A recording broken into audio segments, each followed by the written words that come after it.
try and get some extra free bases against the left-hander. Well, the Ducks are out on their field. They're joined by tonight's dream teams, the Little League Challenger Baseball Group and Seaford Little League. And now we'll turn it over to the field for tonight's national anthem. United States of America, for the singing of our national anthem.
Rendition of our national anthem here tonight, and we are just about ready for baseball in the second game of a four-game weekend wraparound series on this Labor Day weekend between the North Division foes, the Long Island Ducks, and the Lancaster Barnstormers. My name is Michael Pollock. Thank you so much for joining us on your Saturday night. We hope your holiday weekend is off to a great start.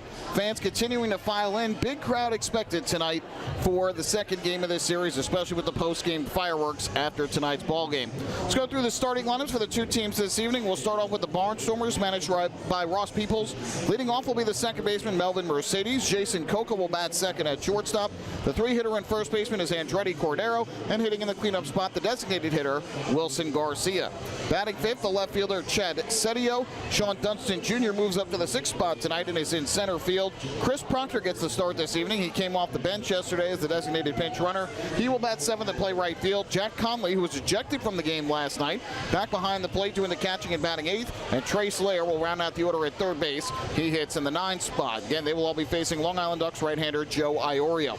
On the flip side for the Ducks offensively, who are managed by Wally Beckman, though Lou Ford once again serving as the acting manager today with Wally a little under the weather. Scott Kelly will lead things off. He is at second base. Ruben Tejada bats second at shortstop. Alex Dickerson in right field hits third. The cleanup hitter and designated hitter is Sam Travis. Batting fifth in center field, Alejandro De Aza. The sixth hitter and first baseman is Carlos Castro. Batting seventh in left field, Brantley Bell. The eighth hitter and catcher is Joe DiCarlo. And rounding out the order at third base is Jonathan Guzman. And again, they will all be facing Barnstormers left-hander Jared Lakeland. Same exact starting nine in the same exact positions as last night for the Ducks. Again, just the one change for the Barnstormers with Joseph Carpenter out of the lineup. Dunston Jr. moves up to the seventh spot. And Dunston Jr. moves up to the sixth spot. And Proctor in the seventh spot and playing right field. So we are just about ready to go on this Saturday night. Beautiful night for baseball. Picture perfect weather once again here this evening. Joe Iorio steps up to the mound. Melvin Mercedes to the plate. And the first pitch of tonight's ball game is on the way to the plate. And it swung on and fouled off the head of Joe DiCarlo. The game is 6:40 p.m. 6:40 is the official first pitch time. We'll get the temperature here momentarily from Mark Vaccaro, the public address announcer at Fairfield Properties Ballpark. 0-1 on Mercedes. Iorio comes set. And the pitch. Swing and a foul tip into the glove of DiCarlo for strike two. Transportation Services temperature of the game is 71 degrees. 71 degrees, so 1 degree warmer than what we had here last night for the first pitch. But very comfortable conditions. You could not ask for better weather on this Saturday night. Swing and a miss by Mercedes for strike three. Good morning, good afternoon, good night. Good start for Joe Iorio. 3 straight strikes, and he's got his first K of the night as Mercedes goes down swinging. Iorio struck out 5 in his last outing. That was a week ago today in Staten Island in a 10-4 Ducks win. 5 strikeouts in 5 innings of 2-run baseball. So with 1 down, here's Jason Coca to the plate, the switch-hitting shortstop. First pitch on the way. That's grounded to the right side for Scott Kelly. Fields on a couple hops, throws over to first for the out. 2 away. Mercedes, by the way, was hitting .320 before that strikeout, and Coca .309 before the ground out. So just like that, 2 down with the bases empty, and that'll leave it up to Andretti Cordero. Iorio looking for a better first inning than his last time out, when the both runs he allowed against Staten Island came in the first inning on a 2-run home run by Luis Castro. Came with 2 outs. It was a 2-run shot to right field, but put up zeros the rest of the way. First pitch to Cordero here, and the slider missed outside from Iorio for ball 1. On the year, Cordero, .337 batting average, 14 home runs, and a league-leading 100 RBIs for the returning Barnstormer from last year's championship team. Swing and a miss this time to even up the count at 1-1. Cordero with 7 more RBIs than Spire City's Leobaldo Cabrera. Comes into the day with the 2nd best batting average in the league, 7 percentage points behind York's Drew Mendoza. Iorio misses high and tight with a fastball, 2-1.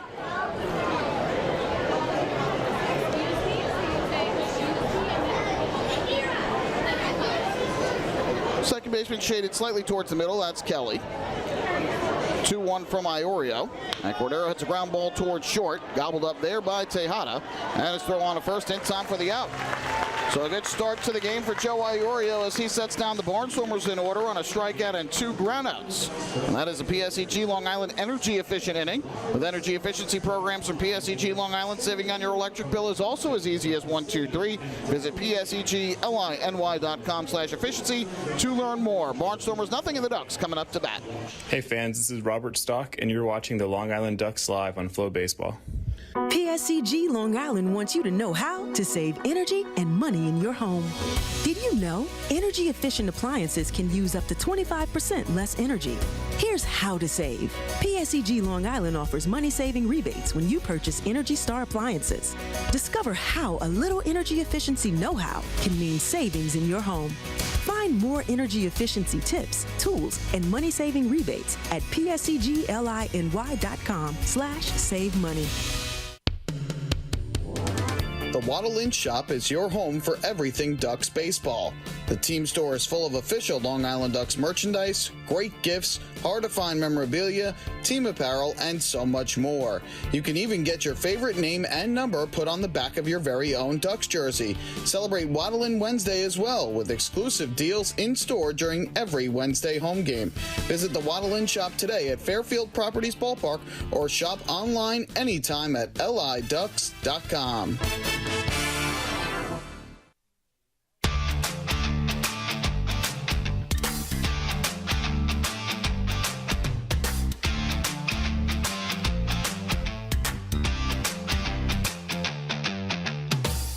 Well, fans, every time a Ducks batter walks this season, it is a First National Bank LI walk to first. What happens when you go first? You get the business partner that you need to succeed.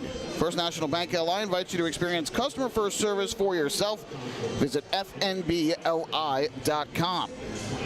Well, a good start to the game for Joe Iorio in the top of the first as he sets the Barnstormers down 1-2-3 on a strikeout and 2 groundouts. And now Jared Lakin will take his first turn on the mound tonight. So he'll pitch the bottom of the first. It'll be the top 3 in the order for the Ducks, obviously. Scott Kelly to lead off, followed by Ruben Tejada and Alex Dickerson.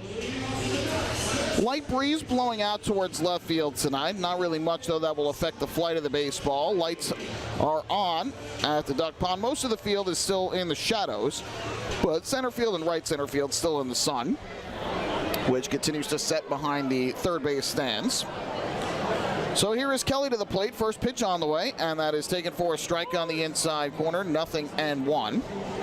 Kelly comes in hitting .208 this year. No homers, 21 RBIs. That's combined between the Long Island Ducks and the Spire City Ghost Hounds.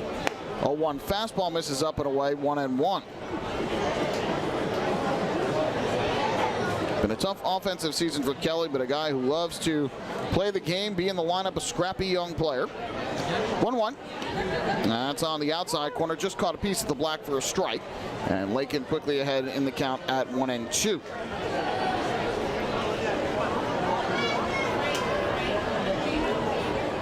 Here's the kick in the pitch. And Kelly fouls one over the screen, back behind the plate, up into the suite level, and then comes back down below.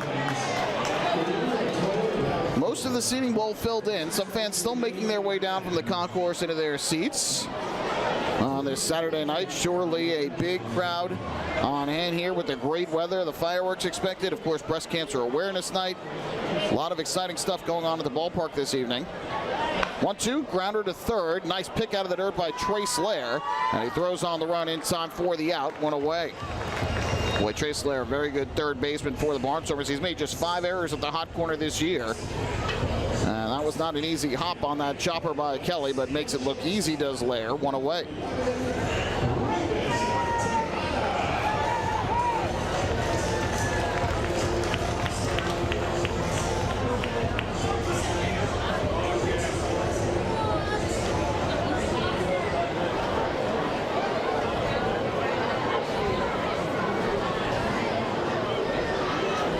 First pitch, and that drops in for a strike to Ruben Tejada. 0-1. Tejada at 276 on the year, 5 homers, 28 RBIs. You see he's reached base safely in 36 of his last 37 games and almost 37 of 38. But Mercedes snags that hard line drive for the second out. That was an absolute bullet off the bat of Tejada, but not enough towards the middle. Just tailed a little bit towards the right side of the infield, and Mercedes rather was able to track it down. So 2 away, and that will leave it up to Alex Dickerson batting in the 3 spot. He takes low and away for ball 1. By the way, Silvio Martinez calling balls and strikes behind home plate tonight. He's joined by Fred DeJesus, the crew chief at first, and John Grasso, the third base umpire. 1-0. Dickerson a smash to third. Tough play for Lair, and it caroms off of him in the left center field. Dickerson will go to first, and he will stop right there. So Dickerson is aboard with 2 outs. That'll be an infield single, technically an outfield single because it ended up going into the outfield, but a base hit for Dickerson regardless. First hit of the game for either side. The Ducks get a 2-out base runner. That was really a tough play for Lair at third. We were talking, of course, about his great defense, and there really wasn't much he could do about that one. That was a smash off the bat of Dickerson. It short-hopped him. He tried to make the pick. Don't really think there was much more he could do with it. First pitch strike on the outside corner to Travis. And the count 0-1. Travis at 297 on the year, 16 home runs, a team-leading 82 runs batted in. The 0-1. That's fouled over the screen behind the plate. Travis, the Ducks team leader in hits and in RBIs. And he last night recorded his 36th multi-hit game of the year, which also leads the flock.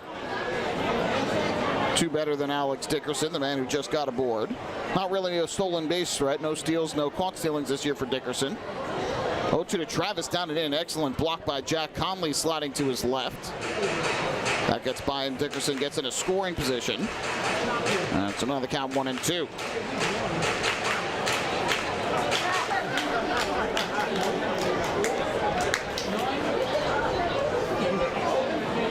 Wind now picking up towards left field a bit.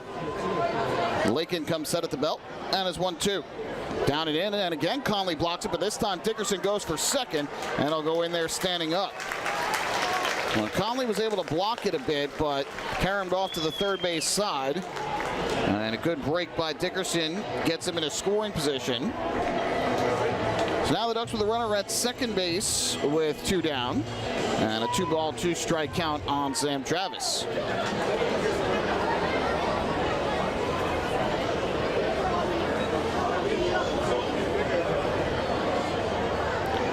Two. Travis a ground ball up the first base line, just veers foul. Didn't miss the bag by much. Just a bit to the right of the chalk as he do it from behind home plate. Lakin at 8-3, 3.54 ERA on the year, 20 appearances, 18 of those starts. I told you he's had great numbers across the board. The one bugaboo for him has been control. 52 walks at 96 2/3 innings coming in. So that is something he'll certainly want to be working on throughout the rest of the campaign. 2-2. Swing and a miss, strike three. Got Travis to chase down in the zone. Good pitch that time on the breaking ball by Lakin. His first strikeout of the night. That retires the side. For the Ducks, no runs, one hit. They leave a man in scoring position. And after one inning of play, we have no score here at the Duck Pond.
Hey fans, this is Alex Dickerson, and you're watching the Long Island Ducks live on FloBaseball.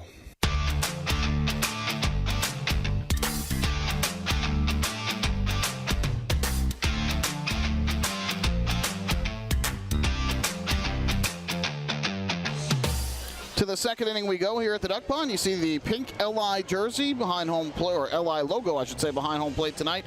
Part of the Breast Cancer Awareness Night decor. The annual tradition here at Fairfield Properties Ballpark. As we go to the second, we remind you that this 2023 season is presented by Catholic Health. Visit them online at chsli.org. Catholic Health. Long live Long Island.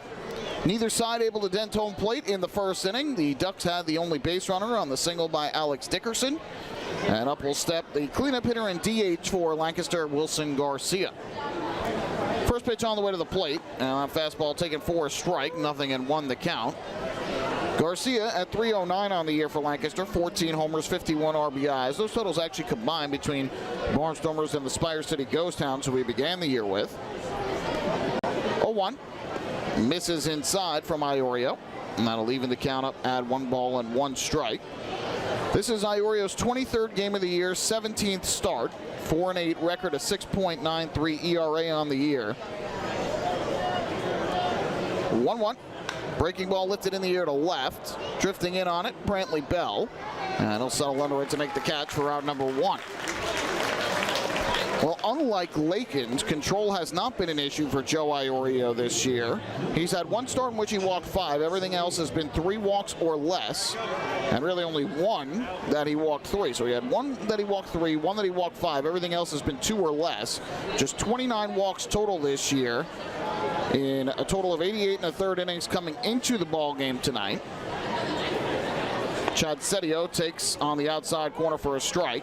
The issues for Iorio have been hits and homers. He's allowed 123 hits in 88 1/3 innings coming into the game, and 18 of those hits have left the yard. So those have been the 2 big trouble spots for the right-hander. 0-1, and that misses outside to even up the count at 1-1 strike. But last time out, only 2 hits allowed in 5 innings of work, and 2 starts prior, 1 hit in 6 innings of work. Fastball here misses outside at 2-1. So ultimately, Iorio, it's been a lot of hit and miss during the course of the year. Some games he has looked like the Joe Iorio we've seen in his first 3 seasons with the Ducks. Other times, he has really struggled on the hill. Foul ball back behind the plate here by Setio to even up the count at 2-2. Setio, by the way, hitting .245 with a homer and 3 RBIs since joining the Barnstormers. Limited action.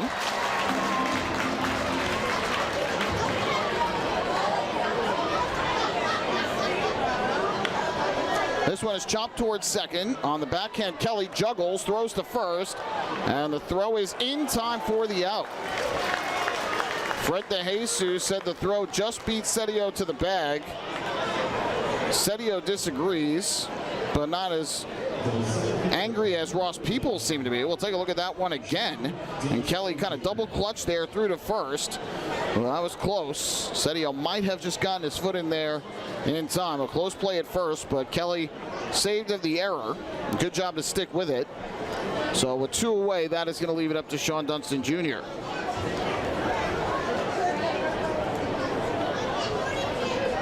First pitch to Dunston. On the lefty, takes outside for ball 1. We were talking about the feast and the famine for Iorio. Again, the 5 innings of 2-run ball last time out, and his start before that here against Charleston. 10 runs, 8 earned, 15 hits in 4 2/3 innings. The hits were a season high allowed by him. Earlier this year, he allowed 11 runs on 11 hits in 2 1/3 innings against York. But he's also had a 7-inning, 1-hit, no-run performance, a 6-inning, 1-hit, no-run, 10-strikeout performance. So it's pretty much a lot of times this year been opposite ends of the spectrum for Iorio. He misses downstairs. And now behind on Dunston at 3-0. Dunston at 255, 8 homers, 31 runs batted in on the season.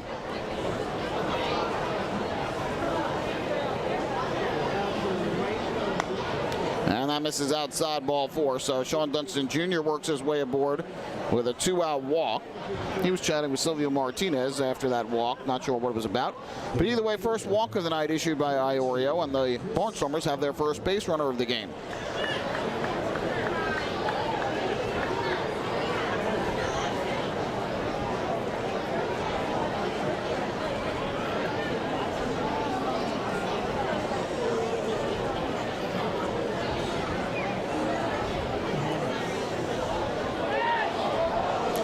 Almost a pickoff at first. Iorio had stepped off, looking to throw over.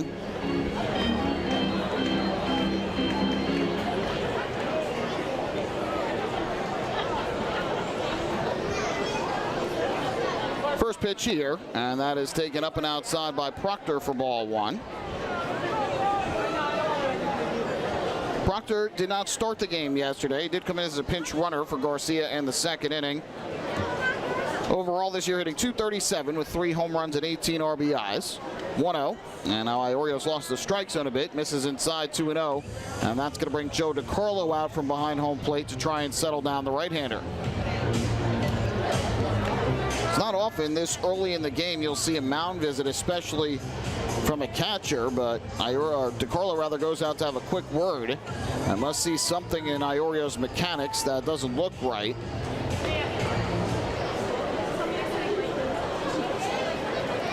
So DiCarlo visits Iorio, has a quick chat, and now the at-bat will resume with a count of 2-0. Kicking the pitch, Proctor takes that fastball, catches the inside corner for a strike. Iorio missed his spot, but got the strike call with DiCarlo sitting up outside. Instead it came over the inside corner. So 2 balls and a strike to count. This one fouled back to the screen behind home plate. And that will even up the count at 2-2.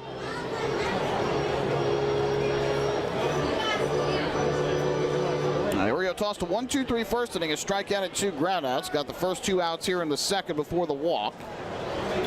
And now his 2-ball, 2-strike pitch is a breaking ball that tails outside. That'll run the count full at 3-2, so that will release the runner at first, Dunston Jr., who has good speed, 22 steals this year in 26 attempts. We'll get the head start on this payoff pitch. Jack Conley, the catcher and 8-hitter, waits on deck. Here's the 3-2, runner goes, and the pitch is swung on and popped foul. Third base side, then will drift out of play. Jonathan Guzman gave it a look, but back into the seats it goes. So we'll do it once again at 3 balls and 2 strikes. Be a quick turnaround for the teams tomorrow. 1:35 start as the Sunday games go back to 1:35 in the month of September, except for the postseason. Monday will also be a matinee at 1:35, the Labor Day matinee.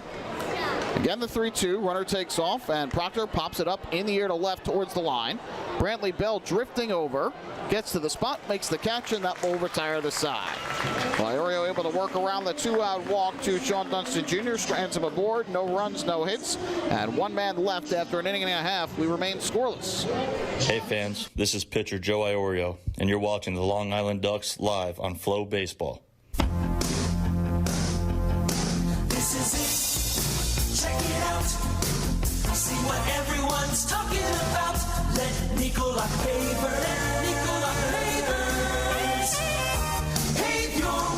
Bring your outdoor living dreams to life. Visit Nicolak's Outdoor Design Center at 200 Henry Street in Lindenhurst and see thousands of square feet of pavers, retaining walls, fire pits, and outdoor living accents on display. Only Nicolak paving stones are made with Paver Shield technology for more vibrant color options than anyone else. Visit Nicolak.com to request a free sample or their Outdoor Design Center at 200 Henry Street in Lindenhurst. Nicolak. Ask for it by name. You'll see the difference. Visit Nicolak.com. That's Nicolak.com. Let Nicola Pavers pave your way. Pave your way.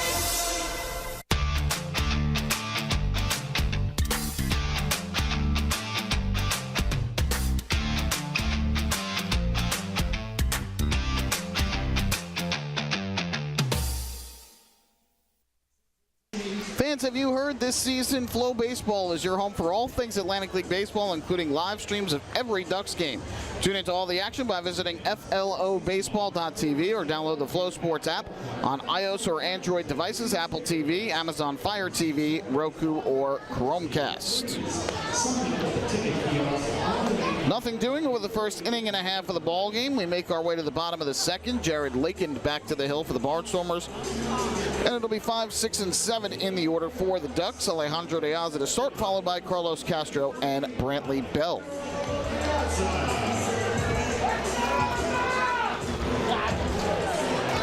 So here is De Aza to the plate as he digs in batting from the left side.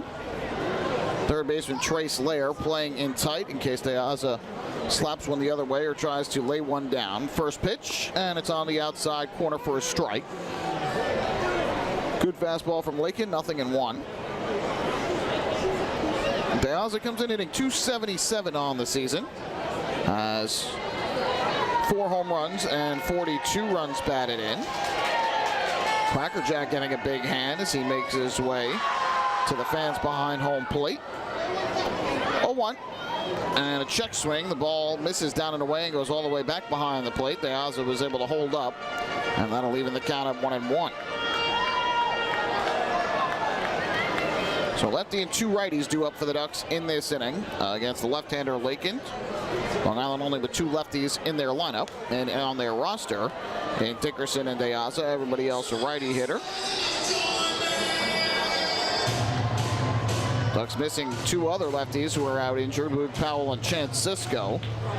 And there's Quackerjack wearing that breast cancer awareness night jersey, making his way through the stands. 1-2. De Aza lifts a fly ball in the air to shallow left. Long run in for Chad Setio, and going out and making the catch is Jason Coca.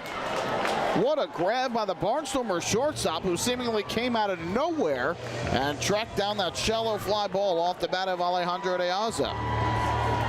Wow. Looking at that one again, I thought Chad Setio had that one the entire way, and all of a sudden started racing in last minute. And you just see in your picture, out of nowhere from the right comes Jason Coca and somehow grabs that pop-up. Barnstormers middle infielders are just terrific defenders. Mercedes, especially at second, the reigning defensive player of the year in the Atlantic League. And Coca, who has 9 errors at short, but he is a very good defender and has excellent speed. So here's Carlos Castro from the right side. First pitch, and he takes a fastball up and away. 1-0 the count.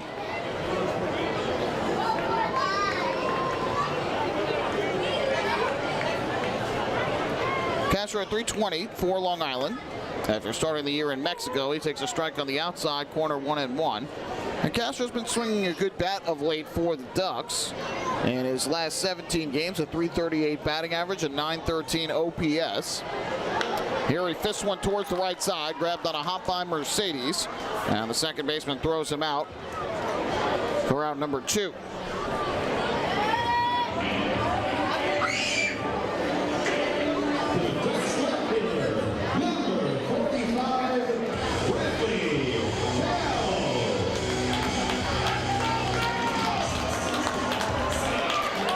2 down.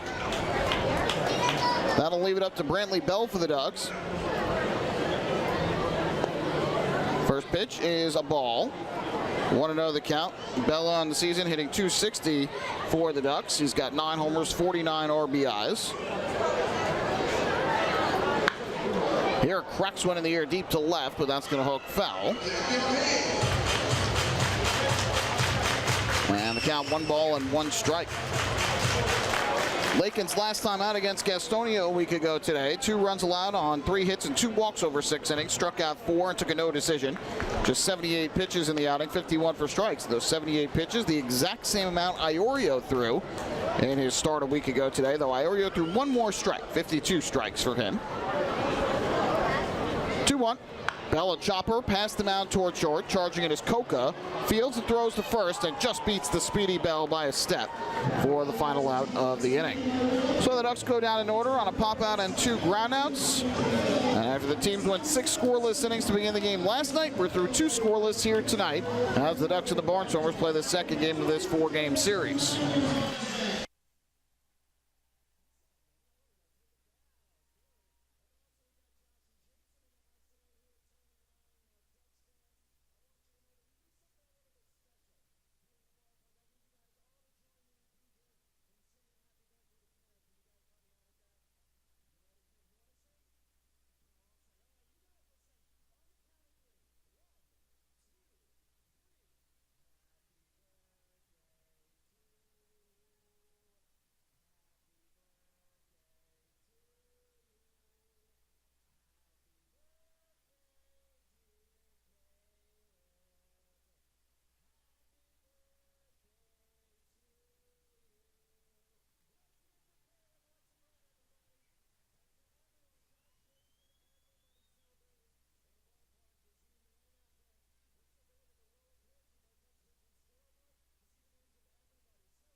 Hey fans, this is Sam Travis and you're watching the Long Island Ducks live on FloBaseball.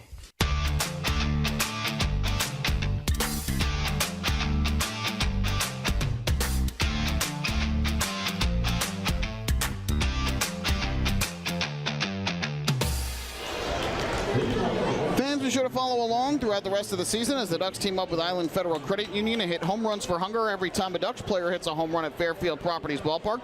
Island Federal will donate $100 to Long Island Cares in an effort to help improve food security for families on Long Island. Island Federal Credit Union, you can bank on the power of if. Joe Iorio's first pitch of the 3rd inning misses outside for ball 1 to Jack Conley, the catcher and 8-hitter for the Barnstormers. Iorio's retired 6 of the first 7 he has faced, giving up just a walk to Sean Dunston Jr. This one fouled straight back to the screen. So 1 ball, 1 strike counting out on Conley.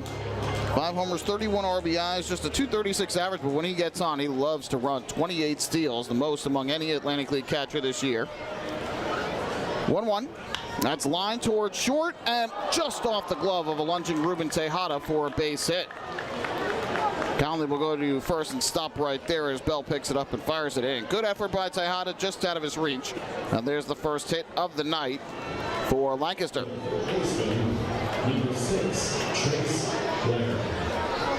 So the leadoff man is on, and as we mentioned, Conley has good speed. Iorio will have to pay attention to him. Up will step Trace Lair to the plate, who bats from the left side, the 9-hitter and 3rd baseman. First pitch from Iorio. Lair takes a fastball strike over the inside corner, 0-1. Lair batting .265 this year, 4 homers, 32 runs batted in.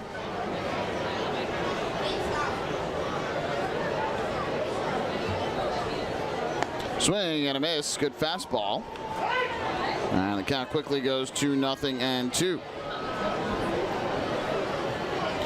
Certainly these are the guys you want to get out at the bottom of the order. Not that Lancaster has many holes in their lineup, but the way the top guys get on base, these are the guys you don't want to let get aboard. Popped up to shallow left. Out goes the shortstop Tejada. And backtracking, he'll make the catch to retire Lair for the first out. Back to first goes Conley.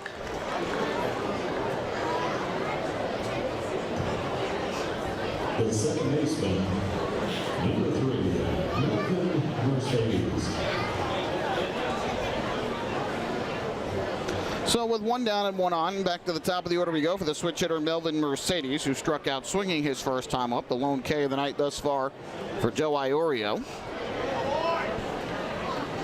Throw over, and diving back safely at first is Conley.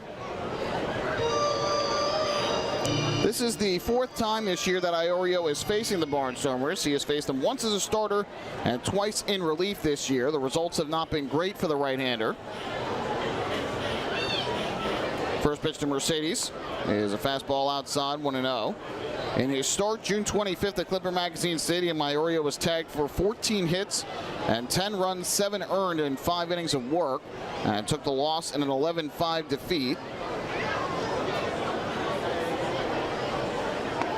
Breaking ball drops in for a strike, 1-1. You see Mercedes where he ranks among the league leaders in several different offensive categories. And meanwhile, twice in relief, Iorio faced the Barnstormers here. 2 scoreless innings.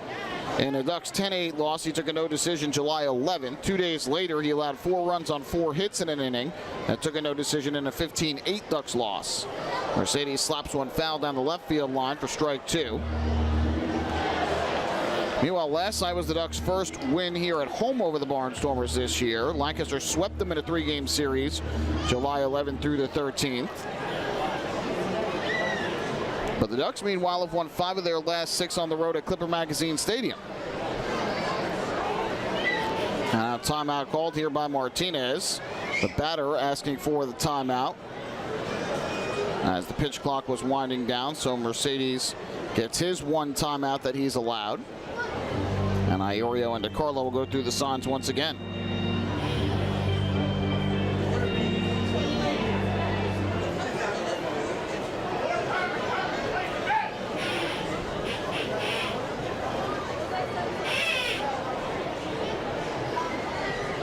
So here comes the 1-2 to Mercedes. Conley dancing off first. The pitch. That's line into right center. Racing over into the gap goes De Aza, and he makes the lunging catch. Throw goes back into first, but Conley dives back in safely.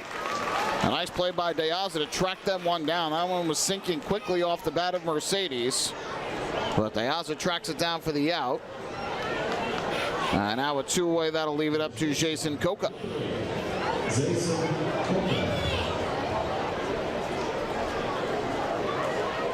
Take a look at that one again. You see Mercedes got a good pitch to hit. As it hung up there a bit, but De Aza got a nice break on it, made the shoestring grab. Literally tried to make the throw back to first, but just didn't have enough on it to beat Conley to the bag. First pitch to Coca down in the dirt. Excellent play by DeCarlo. Snap throw to first. Just back in there safely is Conley. Coca has been dancing off of first base almost every single pitch during this at bat. And on that one, danced a little bit too far, it seems. So DeCarlo made a snap throw back to first, and the tag from Castro just a little bit late. 1-0 coming to Coca, who grounded to second his first time up. Iorio's pitch is fouled over the screen and back into the crowd, and then slams back towards the screen off of the front of the suite level. So that'll even up the count at 1 ball and 1 strike.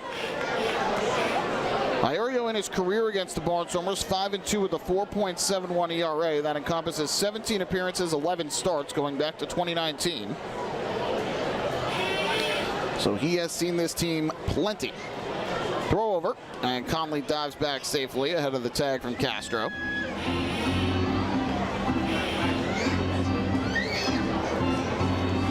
Iorio has been a guy who, because of his longevity, is starting to rank among the league leaders in a lot of different stats.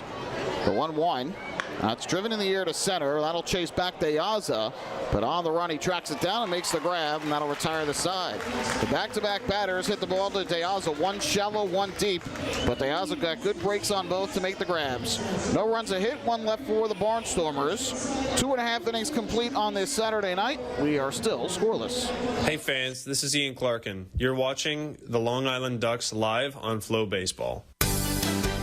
Sayville Ford, the no-fees dealer, has been family-owned and operated for 65 years. Visit their spacious showroom to choose from a giant inventory of new, pre-owned, and commercial vehicles with a free 10-year, 100,000-mile powertrain limited warranty included. Some exclusions apply. Plus, they offer top dollar for trades, and their service department is open until 1 a.m. on weekdays. Sayville Ford, Long Island's Ford giant, is conveniently located off exit 50 on Sunrise Highway, or visit SayvilleFord.com for more information.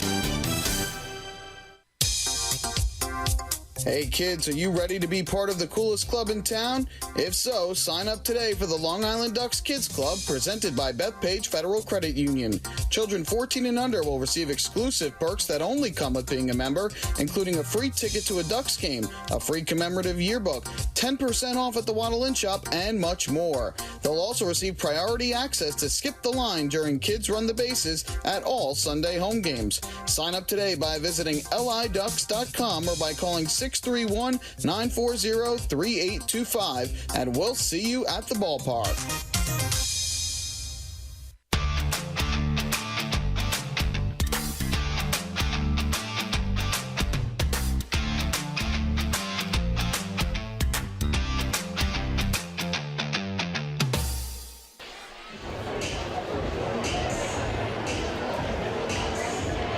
Well, we make our way to the bottom of the third inning with the Ducks and Barnstormers scoreless in the early going tonight.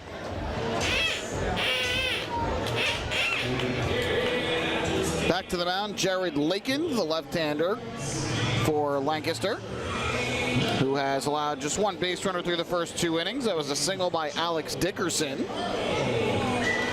in the first. And for the Ducks, Joe DiCarlo will lead things off. DiCarlo, Guzman, and Kelly, 3 straight right-handers for the Ducks to begin this inning. DiCarlo swings first pitch, and it's a bullet in a left field for a base hit. Well, after DiCarlo lost his 23-game on-base streak last night, he starts up a new one tonight with a single in his first at-bat of the game. And the Ducks have their second hit of the evening. Now, DiCarlo had been an on-base machine of late, an OPS near 1,000, 981 during that on-base streak, but went 0 for 3 in the game last night. And again, in a pitcher's duel, didn't have many chances to get up to the plate. Now Jonathan Guzman, the 9-hitter, takes outside ball 1, not trying to lay down a sac bunt, which he has 2 of this year. Sitting 239 for the Ducks, a home run and 11 RBIs on the year, getting the start at third base again this evening. Here's the 1-0 from Lakin. That's lined in a left field for a base hit. Another hanger over the plate by Lakin, and both DiCarlo and Guzman with hard hit singles to left. The Ducks with 2 on and nobody out. Well, I am not a betting man, but if I were, I would be going all in on Scott Kelly trying to lay down a sacrifice bunt here with 2 on and nobody out in a scoreless game. He's got 8 sacrifice bunts on the season. So I'm going to go ahead and venture to say, with Tejada and Dickerson on deck and in the hole respectively, Kelly is going to try and move the runners over here. Lakin gets the sign and comes set. First pitch, Kelly squares and bunts it up the third base line. It's going to go foul, though.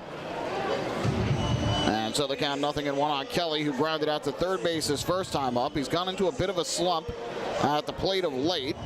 Kelly went 0 for 15 in York in that 4-game series, excuse me.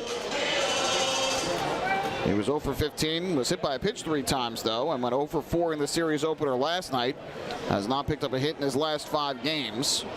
So trying to make his impact here, moving the runners over if he can. The 0-1 squares again and bunts it. Third base side, a beauty. Trey Slayer will field. The off-balance throw goes to Melvin Mercedes covering first. In time for the out. Kelly gets the hand on the sacrifice bunt. Put out will go 5-4. And job done as he picks up his 9th sack bunt of the year. So DeCarlo to third, Guzman to second. 1 out in the inning, and that'll bring Ruben Tejada up to the plate.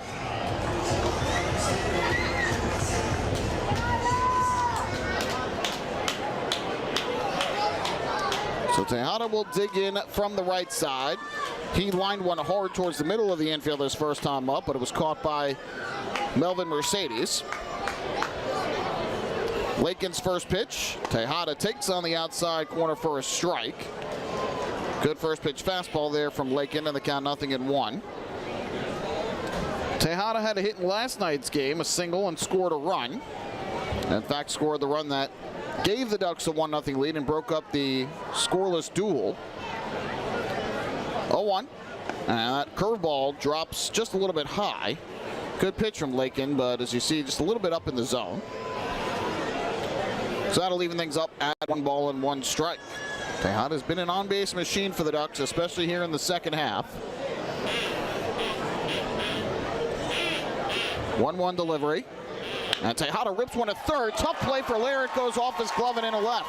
Scoring will be DeCarlo. Guzman will stop at third. It's an RBI single on the smash to third by Tejada. And the Ducks take a 1-0 lead.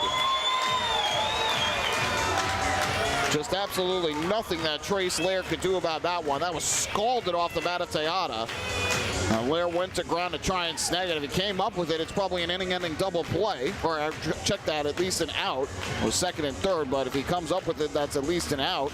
In all likelihood, Tejada doesn't run well. But that is such a tough play to come up with. Almost no reaction time. They call it a hot corner for a reason. Now, on a play like that, you got really only one chance to try and make that play, and it was almost impossible to do.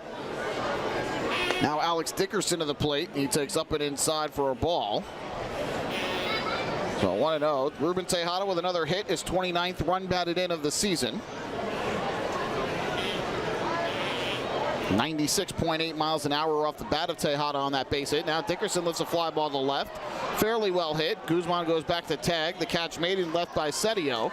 And the throw will go in a second. So the Ducks playing a little small ball here in the third. A sack punt from Scott Kelly, a sack fly from Alex Dickerson, and it's 2-0 Long Island in front. 81st run batted in of the year for Dickerson. His third sacrifice fly brings home Jonathan Guzman from third base. We haven't seen a lot of small ball from the Ducks this year, but they are getting productive outs in this inning, and they have broken up the scoreless duel in the third inning tonight. They lead it 2-0.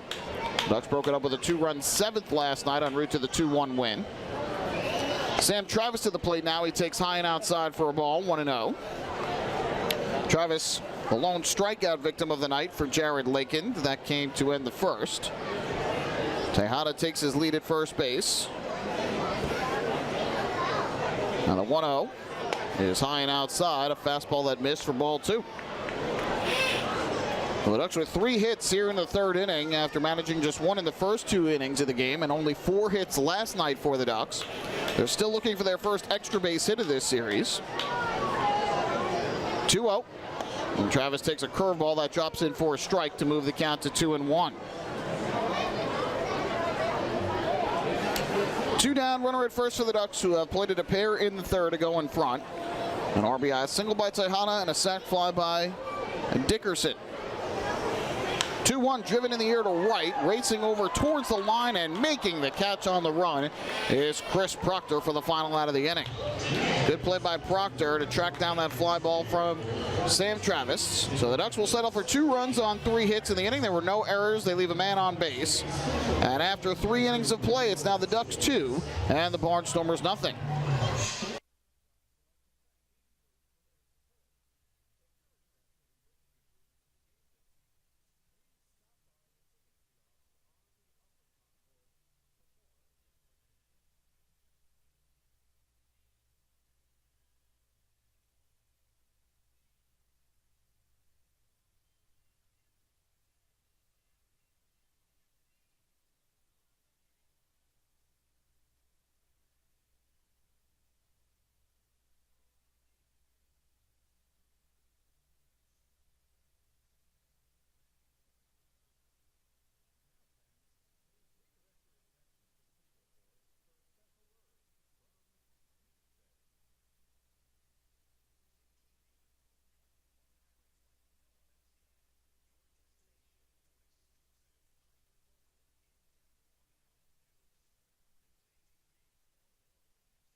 Hey fans, this is Joe DiCarlo, and you're watching the Long Island Ducks live on FloBaseball.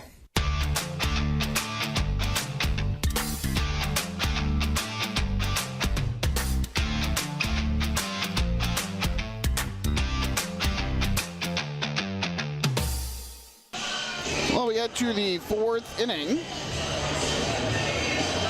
with the Ducks now on top 2-0 over the Barnstormers. And so as we head to the fourth, it is going to be Andretti Cordero to lead things off. Cordero, Garcia, and Setio due up.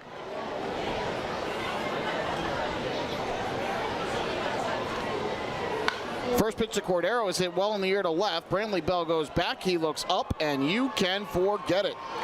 So how about that? The Ducks put 2 up on the scoreboard to give Iorio a cushion, and the first pitch of the fourth is sent over the left field fence by Cordero. His 15th home run of the year, his league-leading 101st RBI of the season, and just like that, the Barnstormers are within a run. It's a 2-1 game.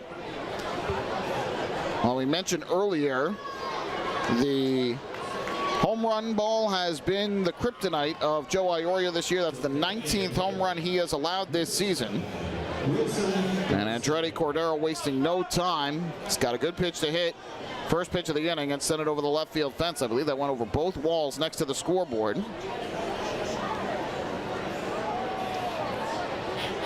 First pitch on the way here to Garcia is on the outside corner for a strike. 0-1 the count. Garcia with a fly out to left field his first time up.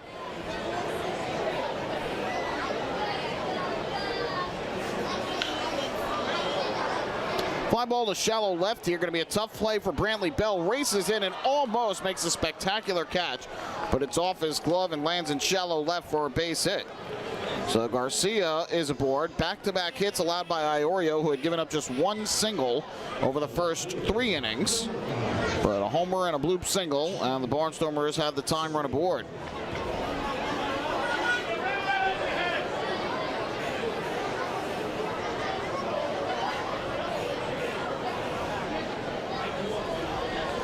Pinch runner's going to go in for the Barnstormers. So over at first will be Joseph Carpenter, the DPR, in place of Garcia.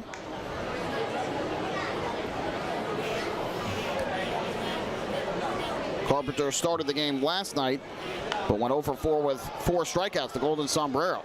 First pitch is popped up foul back behind the plate. That'll go back and out of play. 0-1 on Chad Setio, who grounded to second his first time up.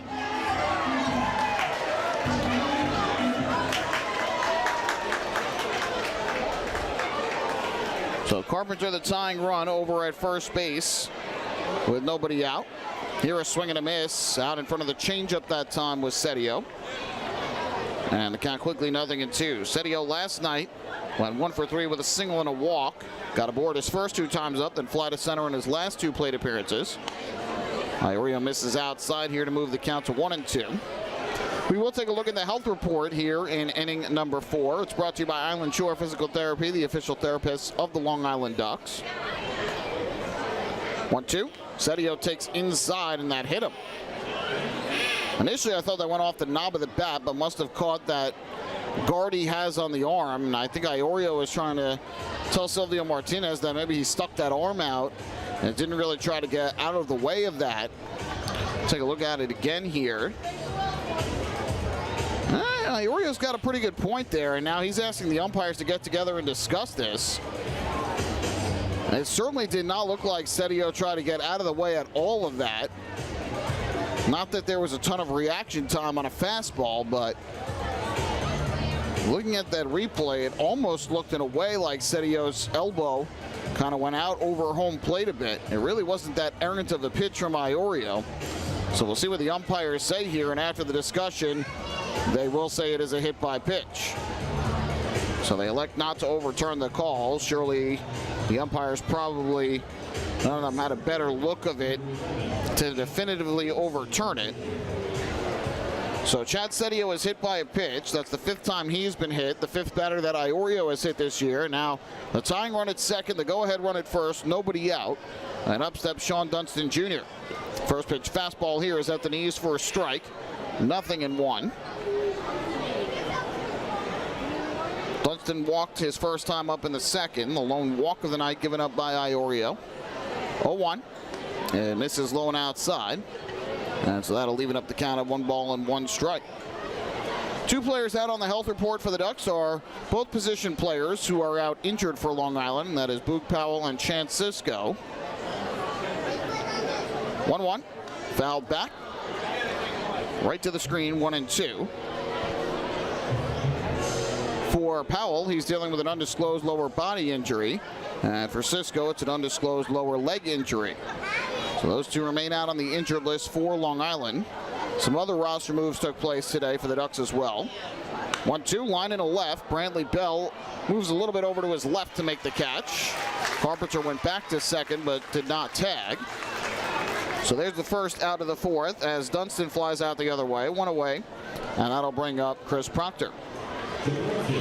Wilson Ramos, the big league veteran catcher who had been playing for the Ducks for the last couple of months, has been placed on the reserve left team list by Long Island. So he is no longer with the club, leaving them with DiCarlo and Castro as their catchers.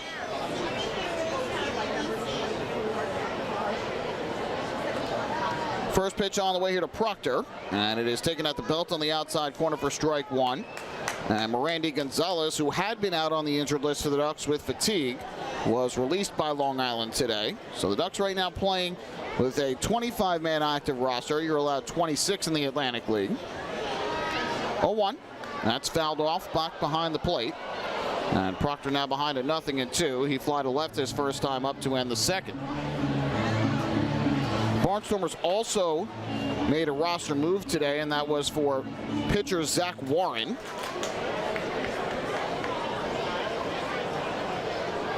Who pitched 3 innings in relief on Thursday night.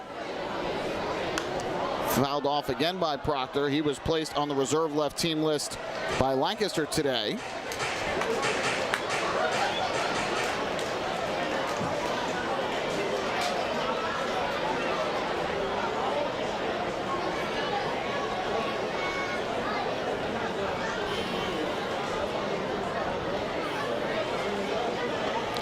Slider here, just missed inside. It was a check swing.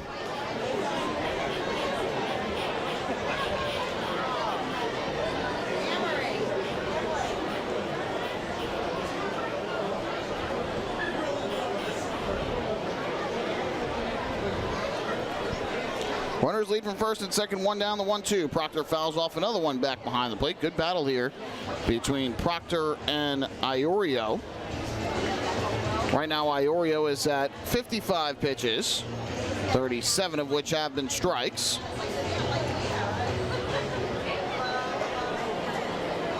The Ducks starters in this series had gone 9 consecutive scoreless innings before the home run in this inning by Andretti Cordero.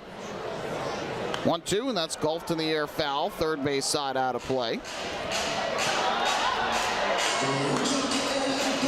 By the way, for Cordero, that home run that he hit was his 4th home run of the season against Long Island. So 4 of his 15 home runs have come against the Flock. And now after another foul ball, Proctor doing some maintenance on his bat on the third base side of home plate.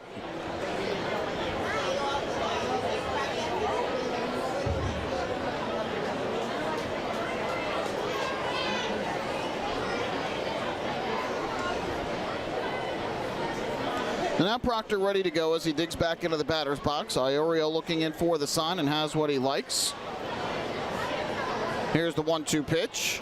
That's fouled in the air down the left field line. Long run for Guzman, but he won't catch up to that. It lands into the first row of seats down by the tarp on the third base side. What a battle here. That is, I believe, the 5th or 6th foul ball in this at bat by Proctor.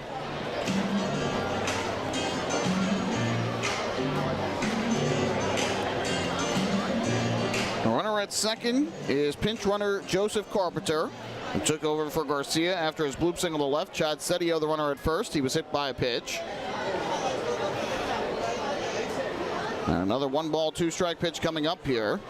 Long looking for the sign from Iorio. Now he's set. And the pitch. Breaking ball is fouled off.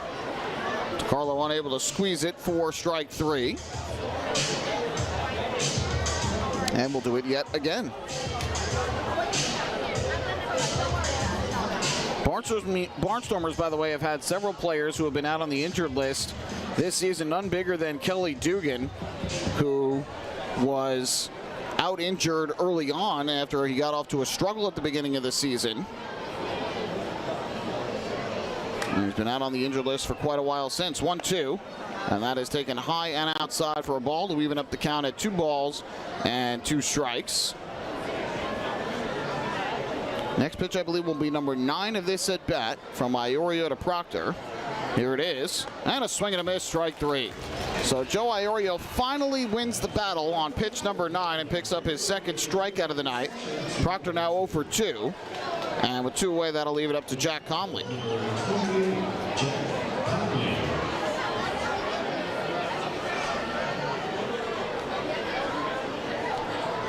So here is Conley to the plate, who reached on a base hit his first time up. First pitch slider is taken outside for a ball. And the count goes to 1-0.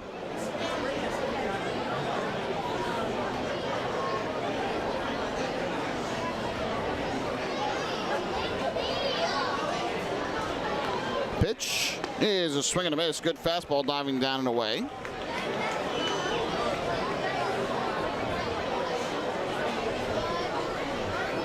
Conley hit that smash to short that was almost caught by Tejada, but went just off the end of his glove and into left field. 2 on, 2 out, 1-1. Fastball strike on the outside corner. And now Iorio is strike 3 away from getting out of the inning with the lead still intact. First 3 reached on a homer single, a hit by pitch. The last 2 have been retired. And now Iorio with a 1-ball, 2-strike count on Jack Conley. Right-hander looks back to second, deals to the plate. Conley fouls one back upstairs and out of play. And certainly this ball game not moving with the same brisk pace that we had last night. 2-hour, 11-minute game and a 2-1 Ducks win. Great pitchers duel between Robert Stock and Brent Teller. When you've got a good pitchers duel like that and pitchers that work quickly, that's the reason why you get a game time like that. Fastest 9-inning home game of the year for the Ducks. Iorio misses down and away. Good block by DiCarlo to keep that one at home plate. That evens up the count at 2 balls and 2 strikes.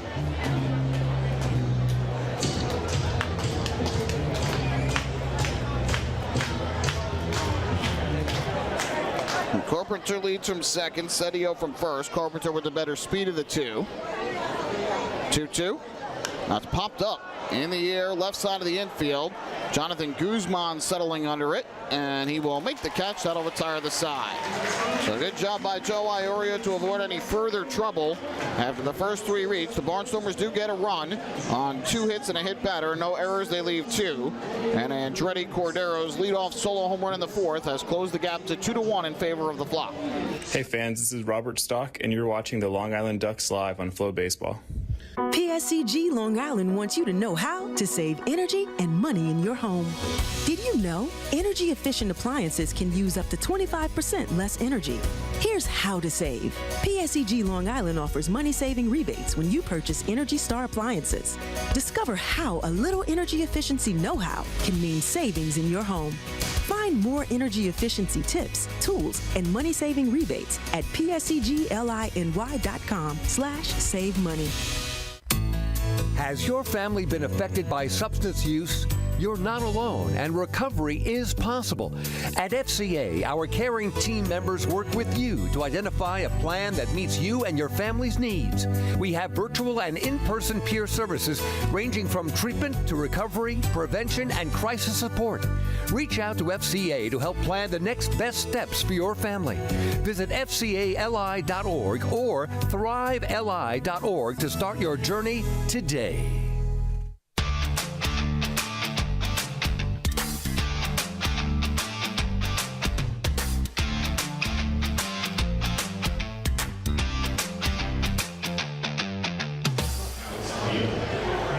Bottom half of the 4th inning coming up with the Long Island Ducks leading the Lancaster Barnstormers 2-1 in the second game of this 4-game series. This was the final score of last night's game. But with so much more baseball left to be played tonight, not quite sure that this will be the final of tonight's ball game. Ducks will be back in action tomorrow in the third game of this series, a 1:35 in the afternoon start. 12:35 gates will open. First 1,500 fans in attendance tomorrow will get reusable eyeglass lens cleaners, courtesy of AARP.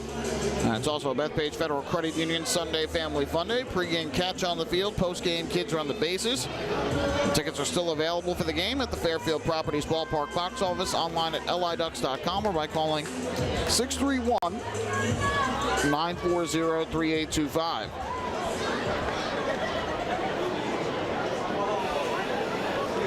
Here's Alejandro De Aza to lead things off for the Ducks in the bottom of the fourth. And he swings first pitch and pops it in the air down the left field line. Foul territory. Trace Lair on the warning track will make the catch. And on one pitch, De Aza is retired for the first out. De Aza went 0 for 3 in the game last night, so now 0 for 5 in this series.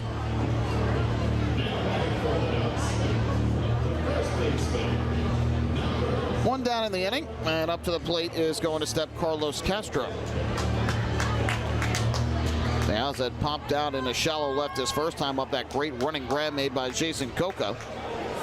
So here's Castro, who's been hot of late. He had an RBI single in the game yesterday, which proved to be the difference. Swing and a miss at a big breaking ball from Lakin for strike one. His RBI single in the seventh made it 2-0, and the Ducks went on to win it 2-1. Asks for time here with the pitch clock down to 8. Just got that timeout in before he would have been assessed with a violation.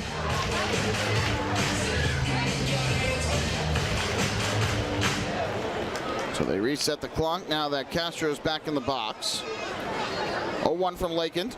Down and in, almost caught Castro on the foot, but it goes back behind the plate, and that'll even up the count at 1 ball and 1 strike.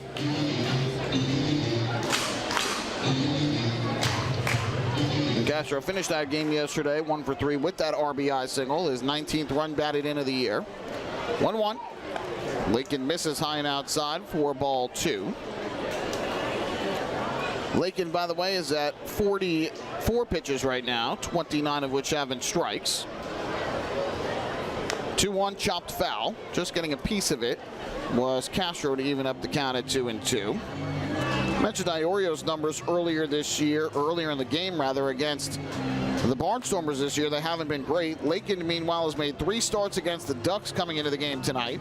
1-0 record, a 4.50 ERA this year, but he's walked 15 batters in 16 innings. Has allowed 8 runs, 13 earned with 11 strikeouts, or 8 runs, 13 hits, my apologies. Castro takes the breaking ball low, and that'll run the count full of 3 balls and 2 strikes.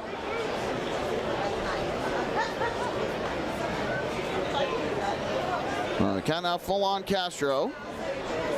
Lakin is set, and the payoff pitch is high and outside, ball 4.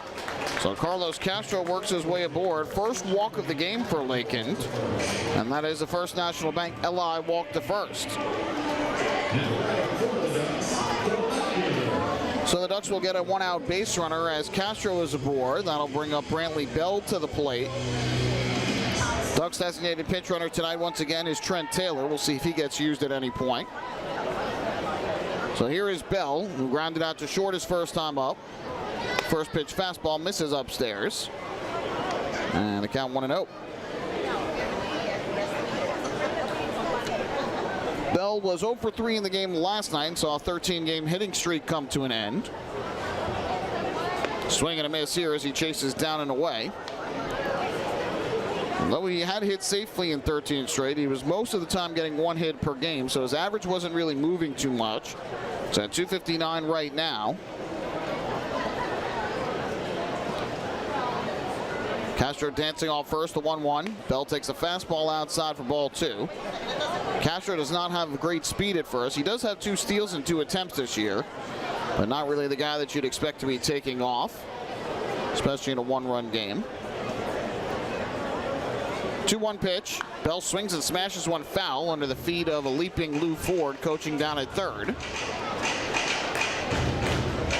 So Bell with a foul ball for strike 2, and the count even on the Ducks left fielder.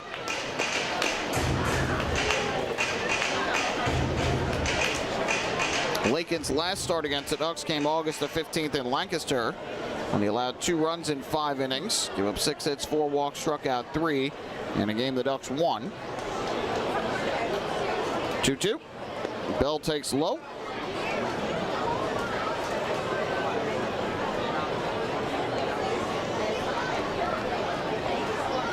So that'll run the count full at 3 balls and 2 strikes. Joe DiCarlo would be next. And the payoff pitch is swung on and missed for strike 3. Got Bell to chase down and out of the zone. Strikeout number 2 on the night for Lakin. And with 2 away, that'll leave it up to Joe DiCarlo.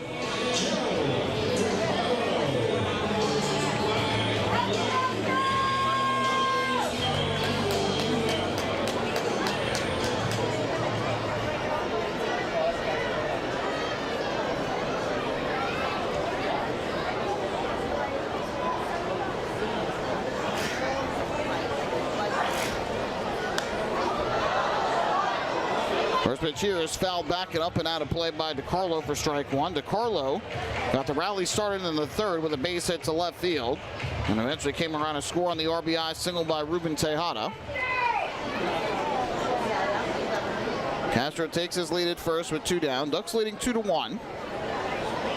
And the 0-1 pitch is a breaking ball low and inside. And that'll even up the count at 1-1.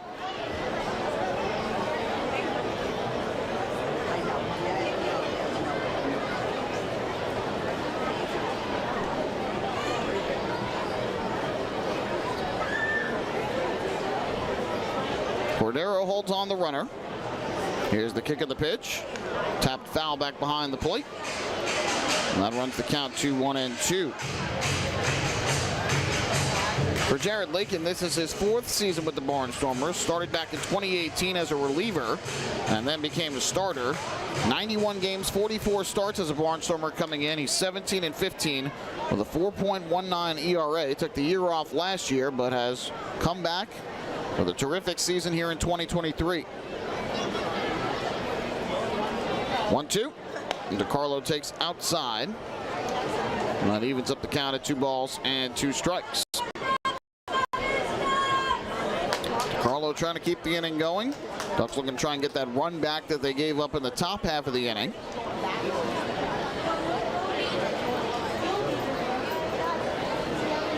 Two-two pitch. And DiCarlo drives one in the air to right center field. Converging are Proctor and Dunston. Proctor will make the catch, and that'll retire the side in the 4th. Nothing doing for the Ducks. No hits. They do get a walk and leave a man on base. We have played 4 on this beautiful Saturday night for baseball. Ducks lead the Barnstormers by the count of 2-1.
Hey fans, this is Boog Powell, and you're watching the Long Island Ducks live on FloBaseball.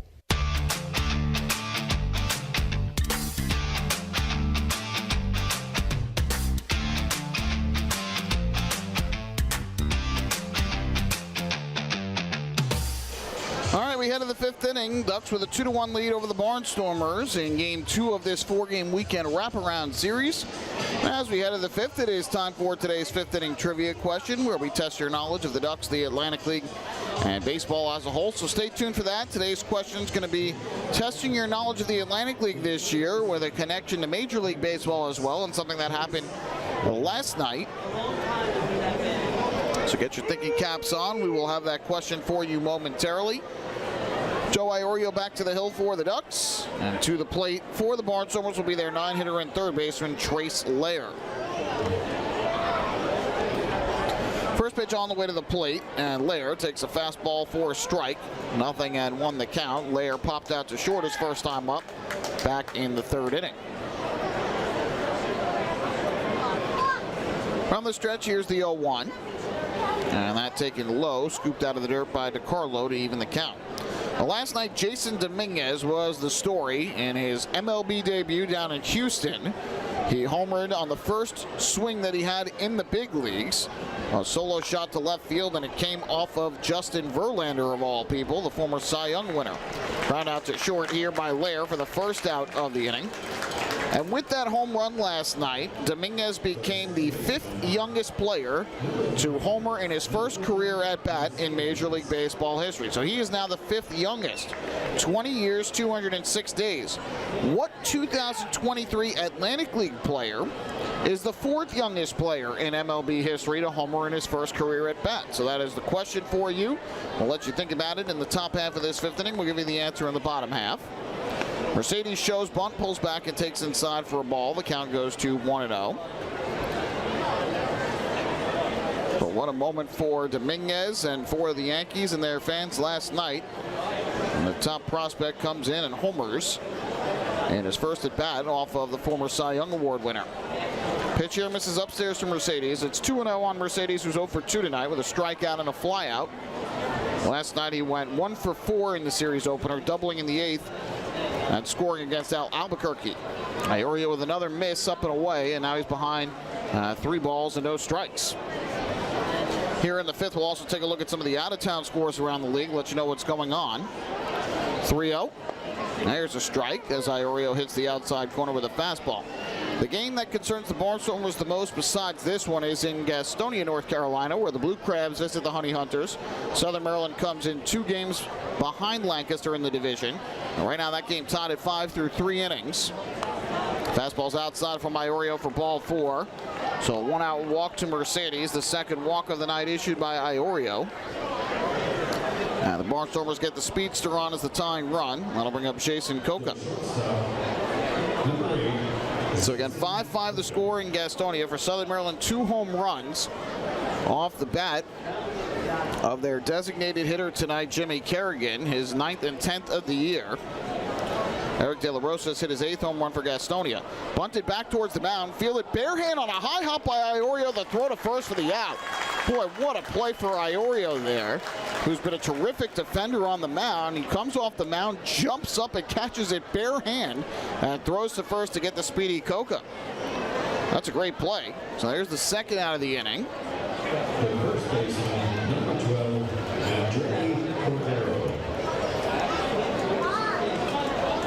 So a 2 down now. That'll leave it up to Andretti Cordero. Mercedes now at second base on the bunt out.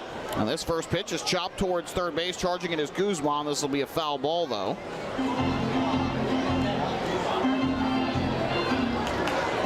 So the putout goes 1-3 on the bunt.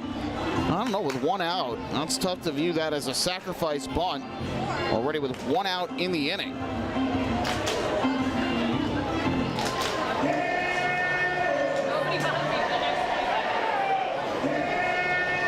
I have to think there Coca's probably bunting for a hit with his speed. It is a 1-run game, so it does move the tying run into scoring position. But not often you see sack bunts with 1 out in an inning. The 0-1 is grounded foul first base line. And we'll go down as a sacrifice bunt, though, for Coca. So now runner at second with 2 down.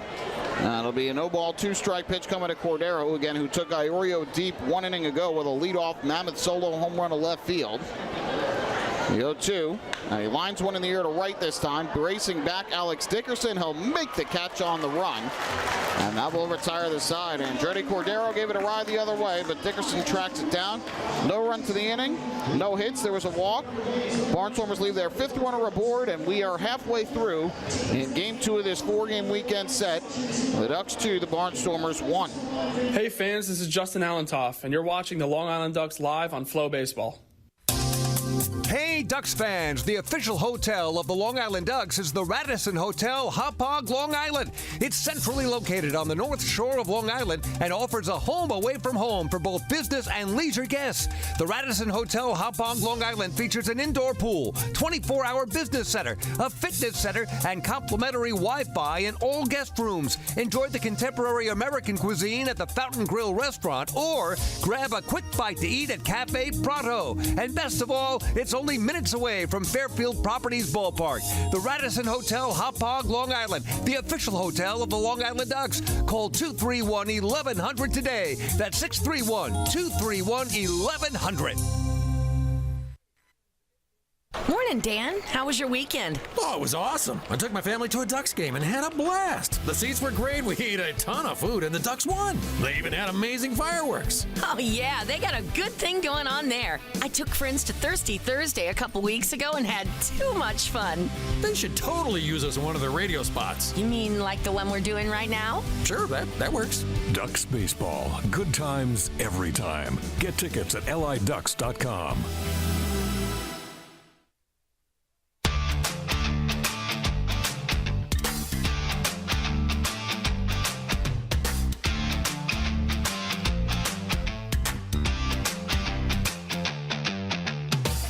All right, bottom half of the 5th inning coming up.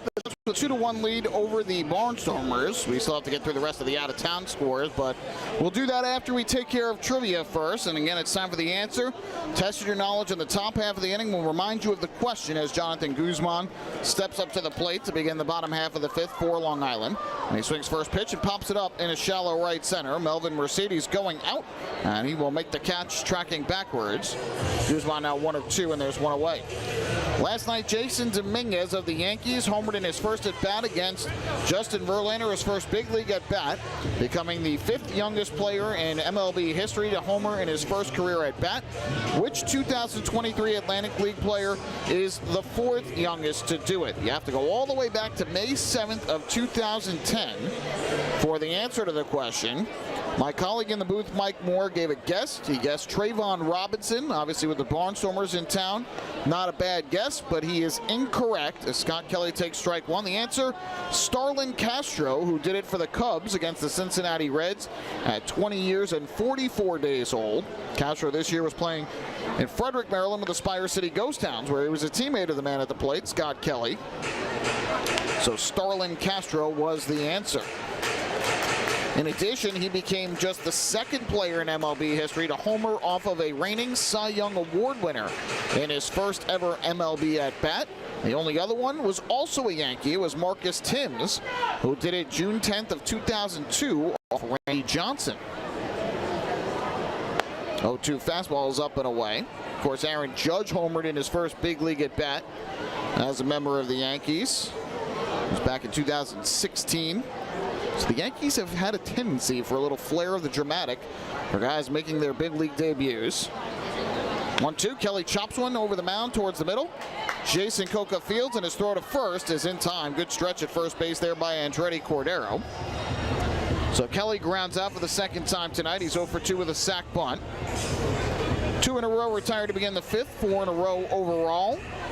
And 7 of the last 8 retired by Jared Lakend.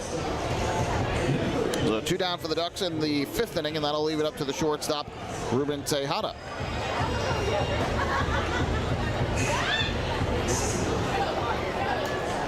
Lakend now at 63 pitches, 40 for strikes in the game. Iorio, by the way, at 79 pitches, 52 of them for strikes.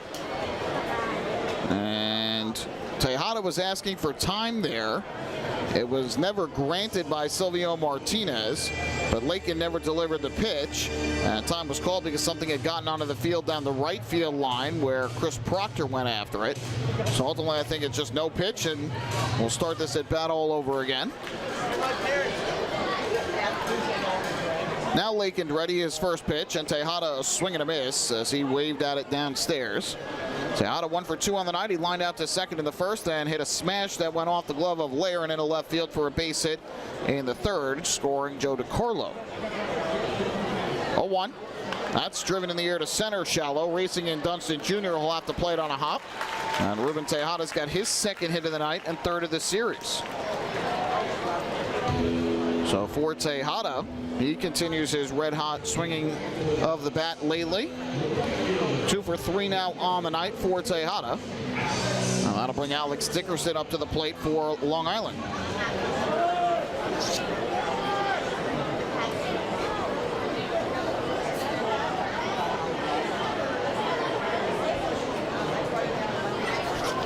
#21st multi-hit game of the year for Tejada as Dickerson takes outside for ball 1.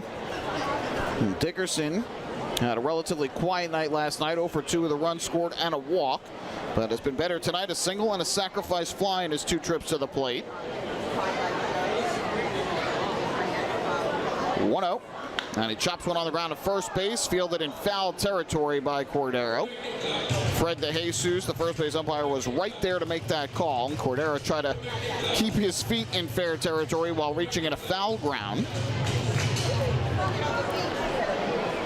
Count 1-1. So Mike Moore was unable to get his trivia question right today, but we do want to send happy birthday wishes out to his nephew, Brady Lessing, his 17th birthday today. So a happy birthday to Brady from myself and from Uncle Mike. Dickerson takes inside for a ball. Brady is here at the ballpark tonight with his mom, Natalie, his dad, Chris, and his brothers, Eddie and Nicky.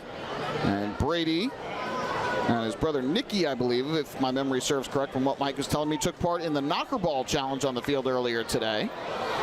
That's always a fun time. I would love to see Mike Moore in knocker ball. I actually want one day myself and Mike Moore to go at it in knocker ball and see which of the two of us can knock the other on their backside. Neither of us are what you would call slim, so certainly we would generate a lot of momentum running after each other. 2-2. Dickerson fouls another one off to the third base side. Always have seen that contest out in left field and thought, boy, that would be fun to take part in. Certainly fun to take down Mike Moore.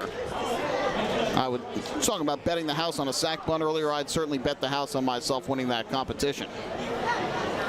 Tejada leads at first with 2 down. The 2-2 on the way to Dickerson is fouled off again upstairs back behind the plate. So we'll do it yet again with the count of 2-2 on Dickerson. Who Dickerson, by the way, has homered 7 times this season against these Lancaster Barnstormers. A lot of them coming in Lancaster, though. Driving the air down the left field line, twisting towards the line. That is going to slice just foul. It was out of the reach of Chad Setio, but could not keep it fair.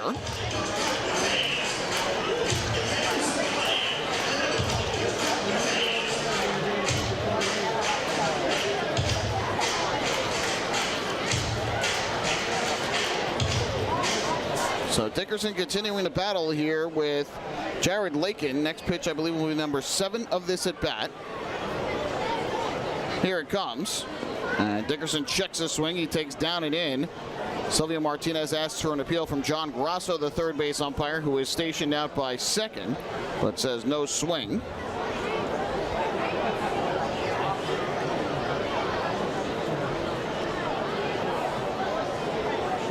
So the count 3-2. Tejada will go on the pitch, and Dickerson takes the fastball high and inside for ball 4. Second walk of the night given up by Lakin. The great at bat there for Alex Dickerson, who walks on the 8th pitch. That's another First National Bank LI walk to first.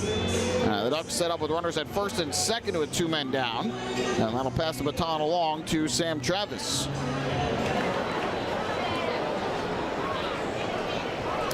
Travis 0 for 2 on the night with a strikeout and a flyout, but had a very nice series opener, 2 hits, including an RBI single. Takes low and inside here from Lakin for ball 1, and for Travis, that was his team-leading 36th multi-hit game of the year. Ducks are out hitting the Barnstormers tonight 5-3. They were out hit last night 6-4, but came out on top 2-1 to take the series opener. 1-0. And Travis thought about it, but laid off the pitch up and away.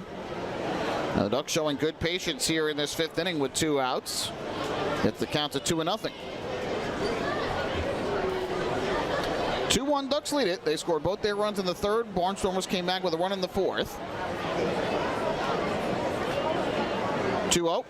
Travis a chopper toward 3rd along the line, fielded by Lair in fair territory. The throw to first is on a hop, and just keeping his foot on the bag was Andretti Cordero for the out. So a nice play by Lair along the 3rd base line. A good pick out of the dirt by Cordero at first. That'll retire the side. No runs for the Ducks. They get a hit and a walk, but leave 2 aboard. And after 5 innings of play on this Saturday night, the Ducks still in front, 2-1.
Hey fans, this is Brantley Bell, and you're watching the Long Island Ducks live on FloBaseball.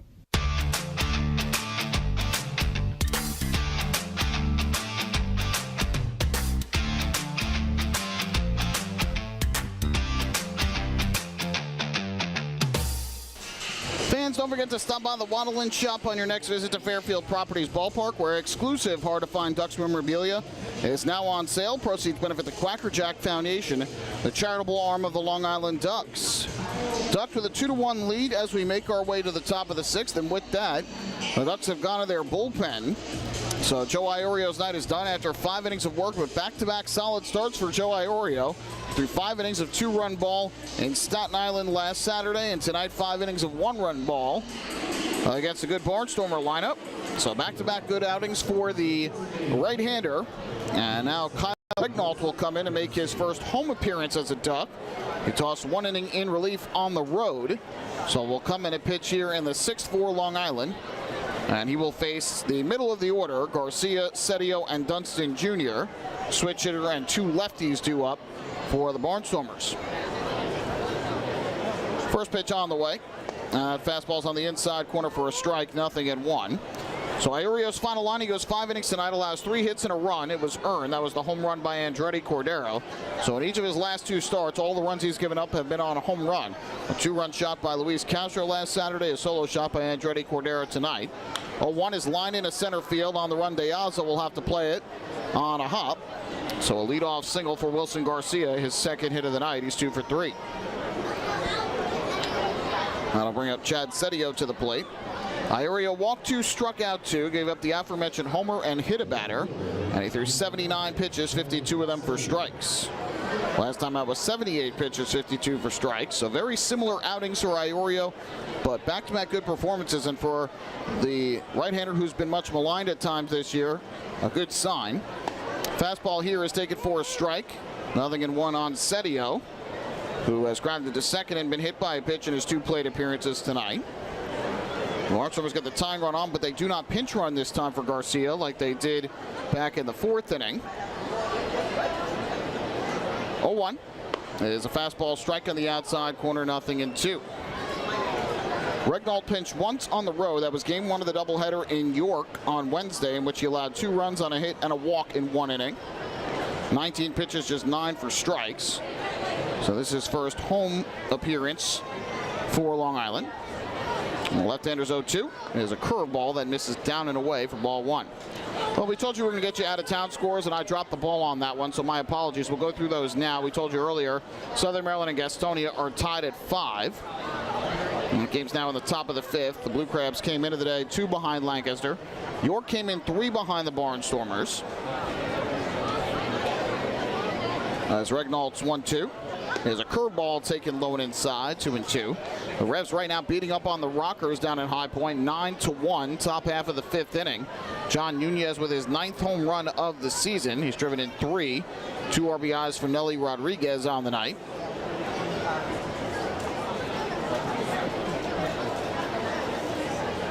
Two-ball, 2-strike delivery from Regnault. That swung on a miss, strike 3, as he got steady to chase downstairs. So Kyle Regnault with his first strikeout as a member of the Ducks. And there's one away here in the 6th. Staten Island lost last night in what was a wild one between them and the Dirty Birds down in Charleston, West Virginia. 19-10 was the final in favor of Charleston in that one. And right now the Dirty Birds lead 4-3, top half of the 6th inning at Gomart Ballpark. First pitch here to Sean Dunston Jr. And a curveball from Regnault drops in for a strike, 0-1. Justin Williams has homered for Staten Island, his 5th of the year. 4 different players have an RBI for the Dirty Birds in that ball game. Dunston, by the way, is 0 for 1 with a walk and a flyout. He takes a fastball outside to even the count. If you that game between Charleston and Staten Island was wild, how about in Lexington last night, where the teams were tied at 1 after 9. Spire City and Lexington then traded runs in the 10th, 11th, and 12th innings. 1 run apiece. As this one popped in the air foul, third base side of the plate. Joe DiCarlo back behind the dish will make the catch for the second out to retire Dunston Jr. But then in the bottom of the 13th, Lexington scored 2 runs on a walk-off 2-run home run by Moritz for a 6-4 win. What a wild game between the Counterclocks and the Ghost Hounds last night. Well, they're tied at 4 right now through 5 innings in Lexington. Dillard with 2 RBIs, Moritz with another for Lexington, and 2 home runs for the Ghost Hounds. Jose Marmolejos is 26th, Leobaldo Cabrera with his 33rd. Ducks will head to Spire City on Tuesday to open up a 3-game series in Frederick. First pitch is outside for ball 1 to Chris Proctor, who's flied to left and struck out swinging. So those are your scores on the out-of-town scoreboard in the Atlantic League tonight. 1-0. Proctor takes low and inside for ball 2 from Regnault. Yankees lead 3-2 in Houston in the 3rd inning. Aaron Judge's 31st home run of the season for the Yankees, and Michael Brantley his first of the year for the Astros. As to the Mets, they trail 3-0 at home against the Mariners. That's in the 4th inning at Citi Field. Ripped down to right field. There's a base hit for Proctor. Garcia will go to second and stop there as Dickerson comes in with the throw. So Proctor singles, 2 hits in the inning for the Barnstormers. And they've got runners at first and second with 2 down for the catcher and 8-hitter Jack Conley. Hernandez is 24th home run of the season for the Mariners in that ball game. So albeit a little bit late, that's your look at the out-of-town scores on this Saturday night. Here the Ducks with a 2-1 lead, but each team now with 5 hits. And the Barnstormers have the tying run at second, the go-ahead run at first. Here's Jack Conley, who is 1 for 2 tonight. Regnault's first pitch, and he misses down and away for ball 1.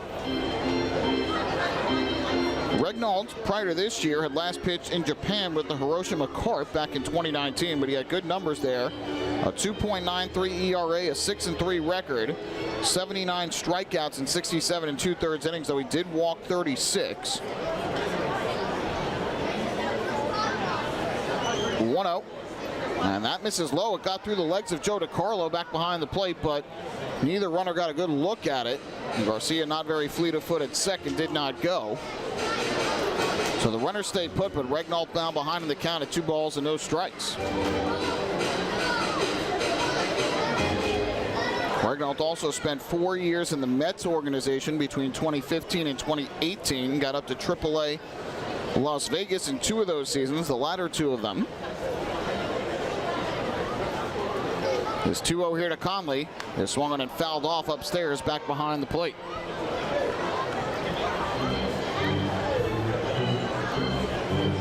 Packed house here at the Duck Pond, seeing another good pitching matchup between these two teams, just like we saw last night. Final score last night is exactly what it is right now. The Ducks bullpen going to be called upon to try and record the final 12 outs. Regnault's recorded the first 2, but he's also given up a pair of hits. The 2-1. Fastball just missed the outside corner. That was a good pitch from the left-hander, and if it missed, it must have been outside, but did not miss by much. That's a big pitch and a big call. Instead of 2-2, it's now 3-1, a good hitter's count for the Barnstormer catcher.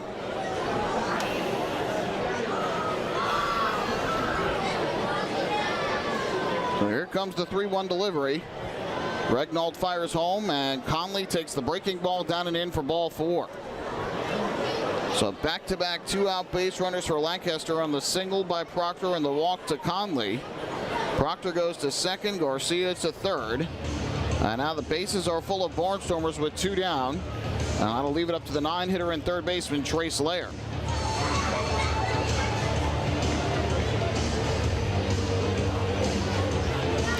Pitching coach Luis Rodriguez is going to come out of the dugout for Long Island, presumably to chat with the left-hander and try and settle him down a bit. 2 outs in the inning. The last thing you want is to see the Barnstormers rally to tie this game or take the lead.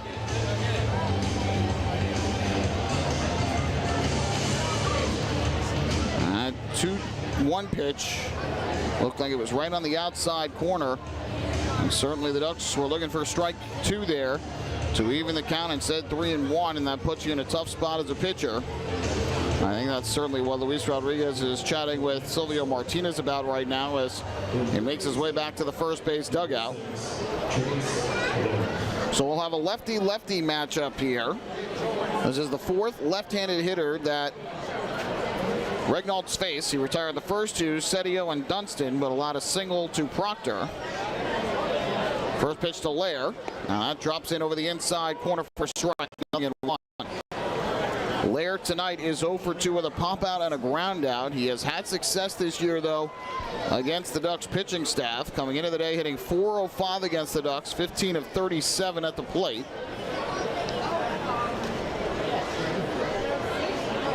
The 0-1. He swings and pops it up down the left field line. Long run for Brantley Bell. He will not get there. It ends up in the seats down the left field line for strike 2. And so Kyle Regnault quickly gets ahead in the count at 0-2 on Trace Lair.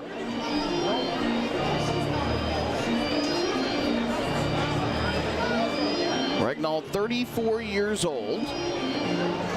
Native of Providence, Rhode Island, now lives in North Scituate, Rhode Island. Trying to get out of trouble here in the 6th. With the bases loaded and 2 down. 0-2 on the way to Lair. And that breaking ball is hit on the ground to second for Scott Kelly. Gobbles it up, throws to first for the out. And that will retire the side. Nicely done by Regnault to get out of the jam. Ran into some trouble with 2 outs, but unharmed. No runs, 2 hits, a walk. The Barnstormers leave the bases loaded. They left 8 on base tonight. And we head to the bottom half of the 6th inning with the Ducks still in front, 2-1. Hey fans, this is pitcher Tom Hackemer, and you're watching the Long Island Ducks live on FloBaseball. What happens when you and your family go first? You experience individualized service. First National Bank LI is invested in you and your community. For everything you need, go first. Go far. Visit fnbli.com. Member FDIC. What happens when your business goes first? You get the business partner you need to succeed. With individualized service, First National Bank LI can help you take your business further. Go first. Go far. Visit fnbli.com. Member FDIC. Want an awesome birthday without all the hassle? Book your Kona Ice birthday party with the Ducks today. 2 brand new packages are now available, including our exclusive Game Room Suite. Along with enjoying an exciting Ducks game, your birthday child and his or her friends will have a blast playing video games on Nintendo Switch, Xbox, and PlayStation 4 in their very own private luxury suite. Plus, they'll be treated to food, beverages, snacks, and much more. Kona Ice birthday parties with the Long Island Ducks, the party of a lifetime.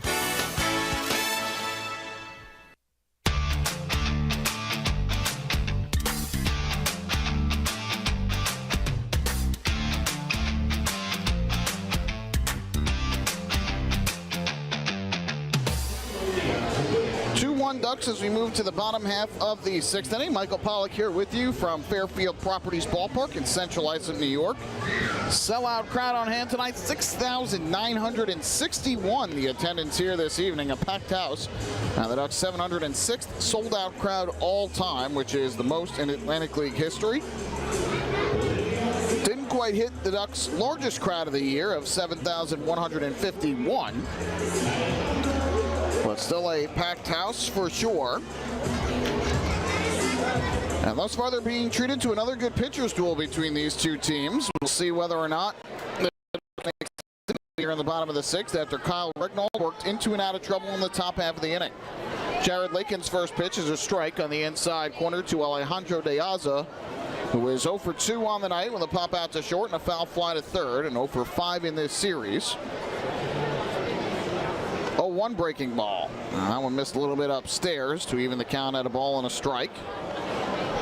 Lakin has allowed 5 hits and 2 runs in his 5 innings of work. He has walked a pair and has struck out a pair. And De Aza half swinging a ball downstairs. He went around that time. John Grasso, the third base umpire, making the call. Again, at 1-2. Lakin now at 80 pitches on the night, 50 of which have been strikes. 1-2. This time De Aza able to hold up. As Lakin again try to get him to chase downstairs. That'll even things up at 2 balls and 2 strikes. De Aza, Castro, and Bell 5, 6, and 7 in the order for the Ducks here in the 6th inning. 2-1. Or excuse me, 2-2. It was fouled back.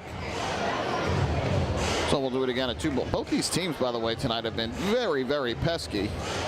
Lots of foul balls, lots of long at-bats. Again, the 2-2 in this lefty-lefty matchup. Lakin kicks and fires home, and De Aza swing and a miss for strike 3. Got him with a high fastball as he foul-tipped it into the glove of Conley. So strikeout number 3 on the night for Lakin. De Aza now 0 for 3. And with 1 away, that'll bring up first baseman Carlos Castro.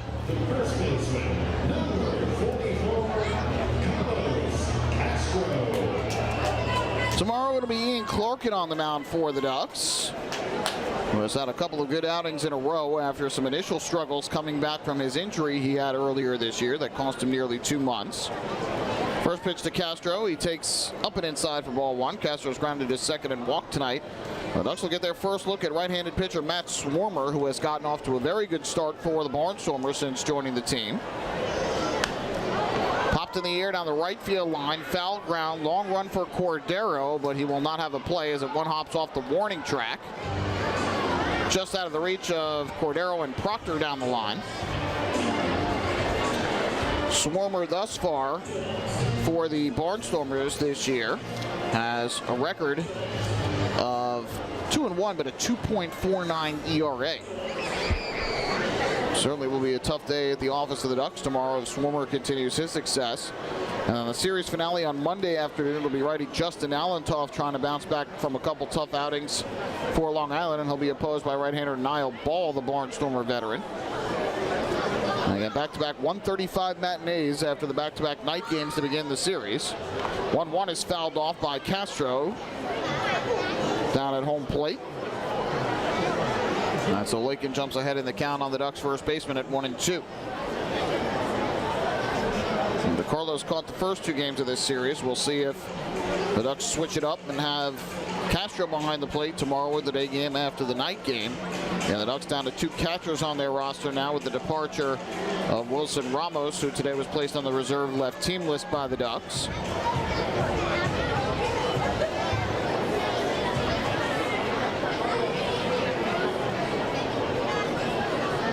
We have 1-2 here to Castro with Bell waiting on deck. Lakin has the pitch he likes from Conley.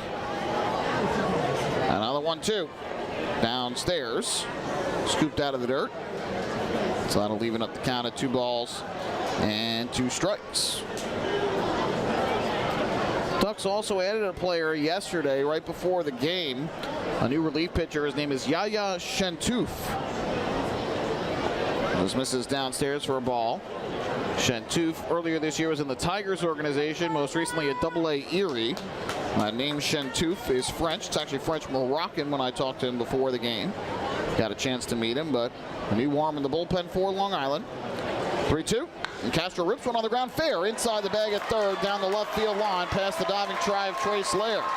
So that heads into the corner. Castro burning it to second and then slams on the brakes. They'll stop right there with a 1-out double, the first extra base hit of this series for Long Island.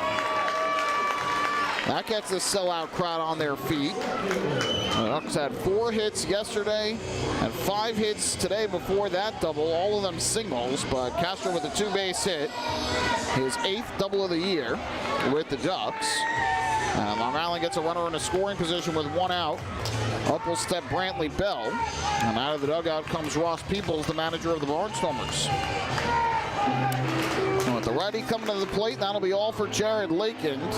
Peoples wants to head to his bullpen here. Lakin doesn't want to leave this game at 89 pitches, but that'll be the end for the left-hander. So Lancaster will turn it over to their pen in a 2-1 game. Ducks with a runner at second and 1 out here in the bottom half of inning number 6. Hey fans, this is manager Wally Backman, and you're watching the Long Island Ducks live on FloBaseball. At Catholic Health, when we see our island, we see extraordinary life. The most extraordinary of which is you. It's because our Catholic faith places the highest value on people, all people. It's the inspiration for our exceptional medical care and compassion. And it's why at Catholic Health you're more than a patient.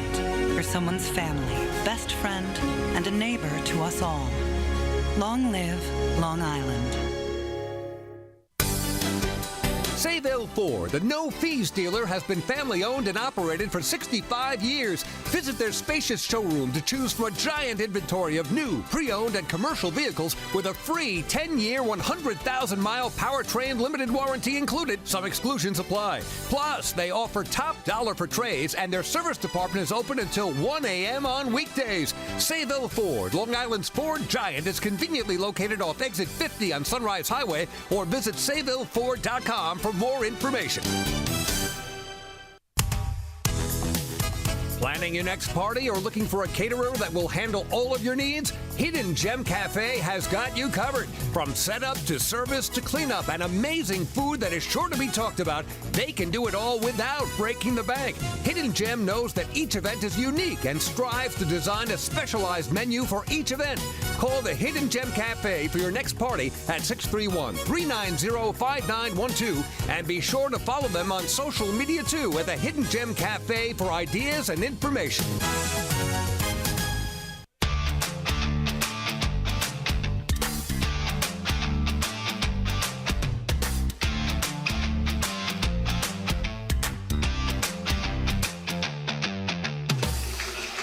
Oh, a 1-out double by Carlos Castro down the third base line spells the end of the night for Jared Lakin. The Barnstormers left-hander, 5 1/3 innings of work, 2 runs as of right now.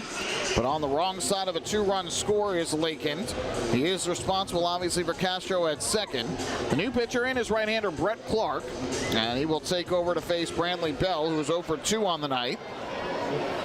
So righty-righty matchup with 3 righties, actually technically 5 righties in the order of the next 5. And the first pitch from Clark slips out of the hands and hits Bell in the back. So go figure, Ross Peoples goes to the bullpen to bring in the right-hander, and first pitch he throws was a curveball that didn't curve back towards the plate. So Brantley Bell is hit by a pitch. He'll make his way down to first base. And now runners at first and second with 1 out for Long Island, and Joe DiCarlo coming up to the plate. So again for Lakin, 6 hits, as of now 2 runs, 2 walks, 3 strikeouts in 5 1/3 innings for the lefty. Through 1 wild pitch, 89 pitches, 55 for strikes. He can lose it or take a no decision. First First pitch from Clark to DiCarlo, and that sails way back behind the plate. To third goes Castro, and he'll stop right there. Castro thought about coming home because Clark hadn't gotten to the plate yet, but he stopped as Clark immediately realized it, so that'll be a very wild pitch for Clark. And now the question is he okay? Slowly walks back to the mound. He was looking down at the mound after he threw it with his arms in the air, wondering what happened. I guess perhaps thinking that maybe he did not have a good grip on the hill when he threw it. Pitching coach Mark Johnson is going to come out from the Barnstormer dugout. Fred DeJesus was just waving with his right arm in the air, so I wonder if perhaps they want some maintenance work done on the mound. But it looked like Clark lost his footing there when he threw that pitch and sailed it way back behind the plate. So the wild pitch is a break for the Ducks as it moves Castro to third and Bell to second. Meanwhile, the count now 1-0 on Joe DiCarlo. The Barnstormers trainer, Matthew Glenn, has also come out just to make sure that Clark is okay after losing his footing there, but they keep looking down towards the rubber. I did see Ducks head groundskeeper Dakota Smothergill make his way down to the field, perhaps to see if he needed to do some maintenance work. And it looks like Fred DeJesus is calling for him. So he'll make his way out on the field with a rake now, possibly to try and do some maintenance on the mound.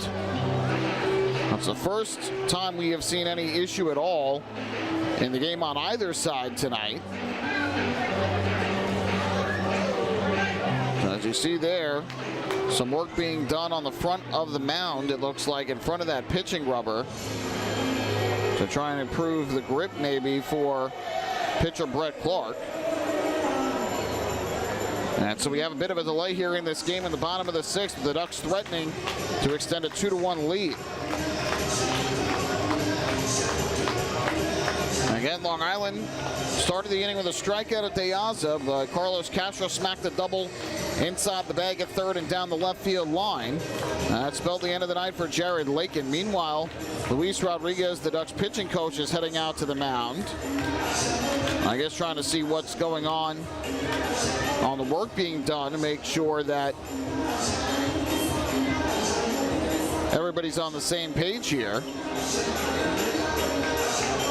Dakota Smothergill continuing to do some maintenance work, it looks like, on that front edge of the pitching rubber after the Brett Clark slip.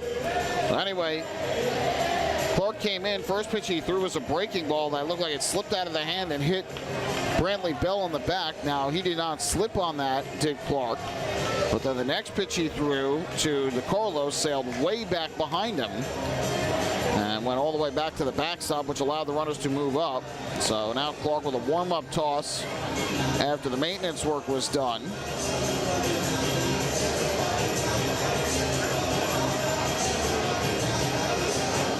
I guess Clark is saying it's okay. Fred DeJesus continuing to chat with the head groundskeeper.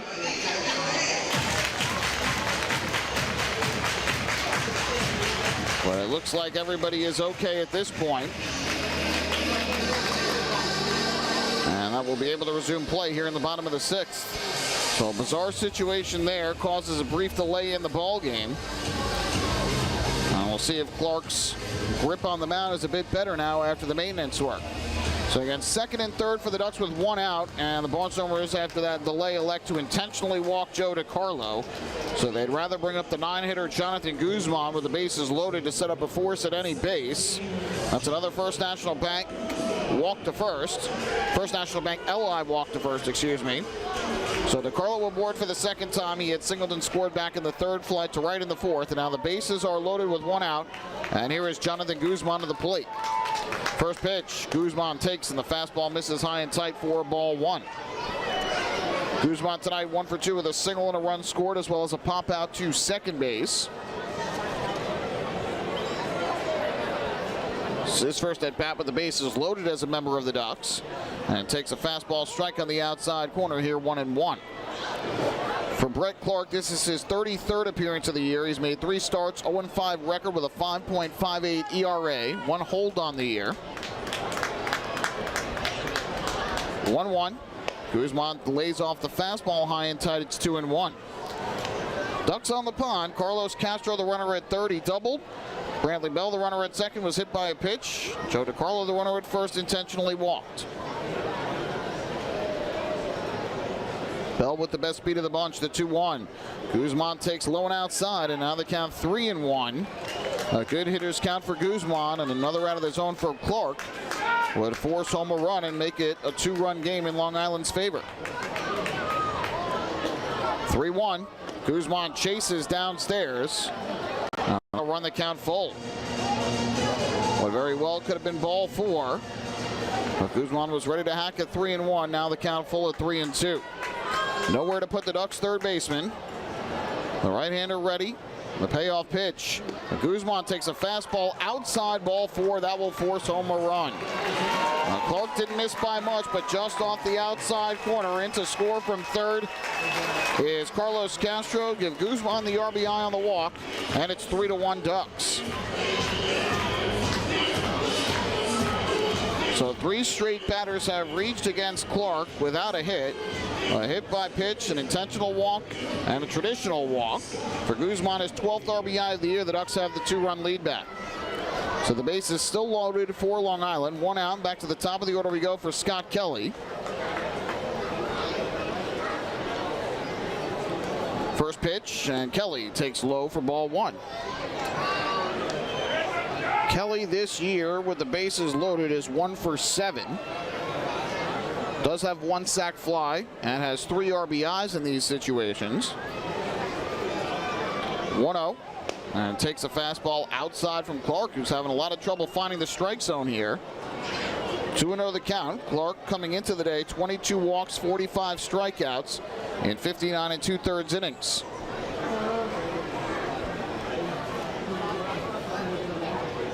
Here's the pitch. Kelly takes low. Now 3-0. And another out of the zone would force home another run for the Flock. Have to assume that Kelly is taking all the way here with a 3-0 count and the bases loaded. Here's the pitch, and he does take a fastball right down the middle for strike 1. Now he'll be ready to hack with a hitter's count. I might even consider taking another one with the struggles that Clark has had with his command since coming into the game. 3-1 pitch. And Kelly hits a bullet towards second, but it's gobbled up by Mercedes. He juggled, flips the second one on a first, not in time. Kelly just beat it out. 1 run scores it now. DiCarlo coming home, but he is thrown out. So 1 run will score on that RBI fielder's choice. But the Ducks get a little over aggressive, and DiCarlo thrown out at the plate to end the inning. So ultimately, Long Island in the inning will settle for 2 runs on just 1 hit. There were 2 walks, a hit by pitch, and ultimately they leave a pair on base. Actually leave just 1. So we will head to the top of the 7th. It is now Long Island 5 and Lancaster 1.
Hey fans, this is Carlos Castro, and you are watching the Long Island Ducks live on FloBaseball.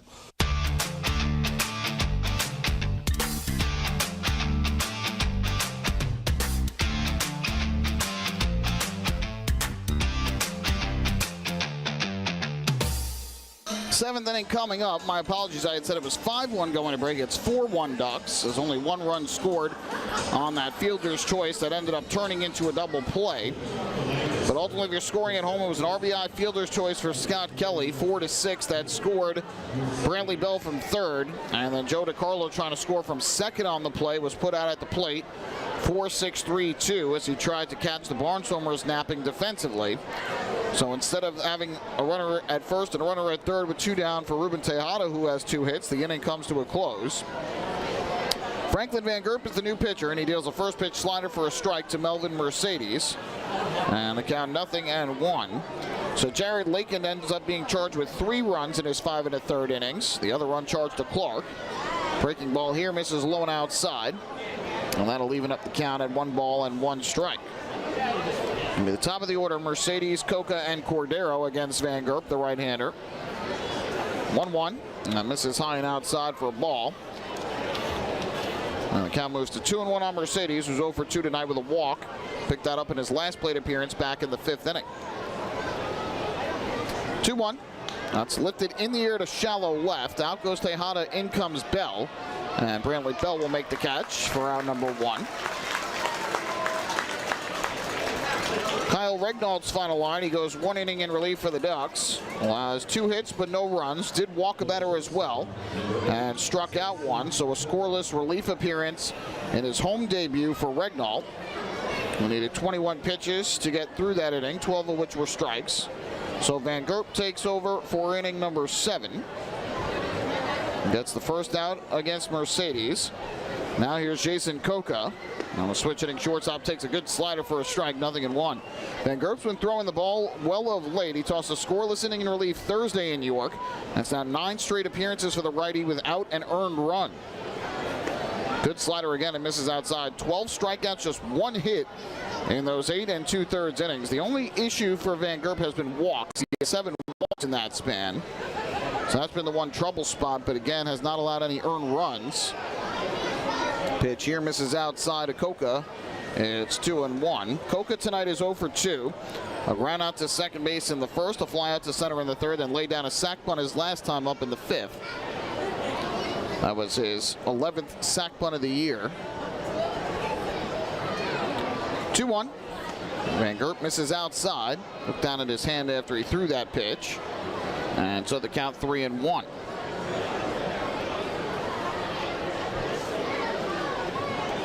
Andretti Cordero waits on deck. 3-1 pitch. That's slashed foul. Third base side into the netting. Overall, Van Gerp has pitched in 19 games with the Ducks. He's 1-0 with a 1.47 ERA. 4 holds on the year. He's allowed 6 runs, 3 earned on 5 hits in 18 1/3 innings, but has walked 16 and has struck out 28. Opponents hitting .082 against him. And a late timeout call by Coca with 10 seconds left on the pitch clock. Granted by Silvio Martinez. We've seen a lot of timeouts called, especially by the Barnstormer hitters tonight. So that'll be another 3-2.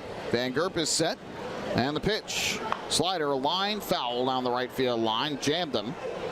And got enough of it to fight it off, but that was all he could do.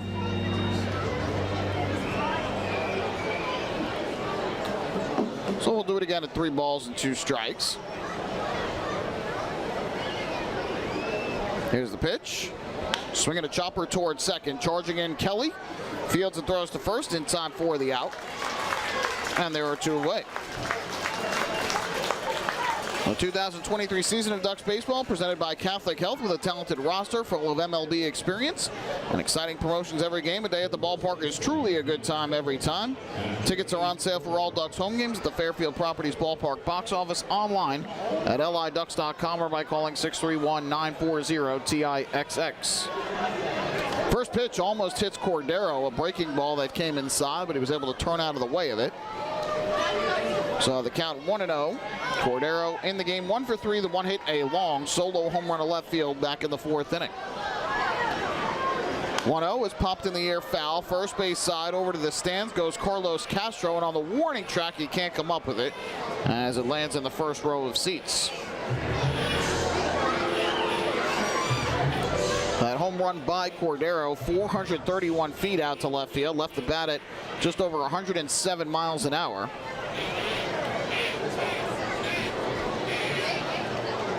Van Gerp's 1-1.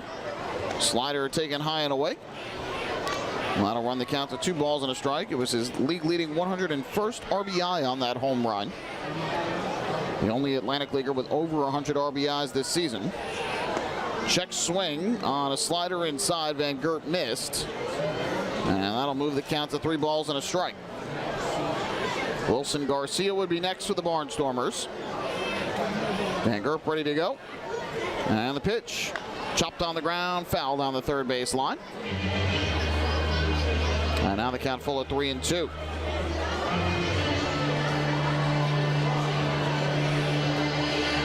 It was a good job by Regnault to find a way to get out of that jam in the 6th. He had a runner on with 2 outs, but allowed a single to Proctor and a walk to Conley with 2 outs. Beat Trey Slayer on a ground out to second to retire the side and keep the Ducks in front by 1. And Long Island responded with 2 in the bottom of the 6th to extend their lead to what is his largest lead of the night at 4-1. Payoff pitch. Swinging a chopper over the mound towards second, backing up Kelly. He fields and juggles the baseball. And safe at first is going to be Cordero.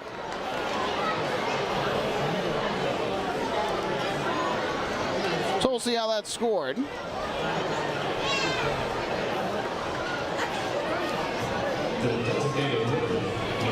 Take a look at that one again. Kelly fielded it on the edge of the grass and then dropped that baseball.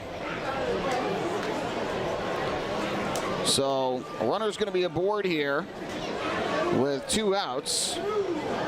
Now to bring up Wilson Garcia to the plate. Garcia 2 hits in the game, back-to-back singles in the 4th and the 6th innings.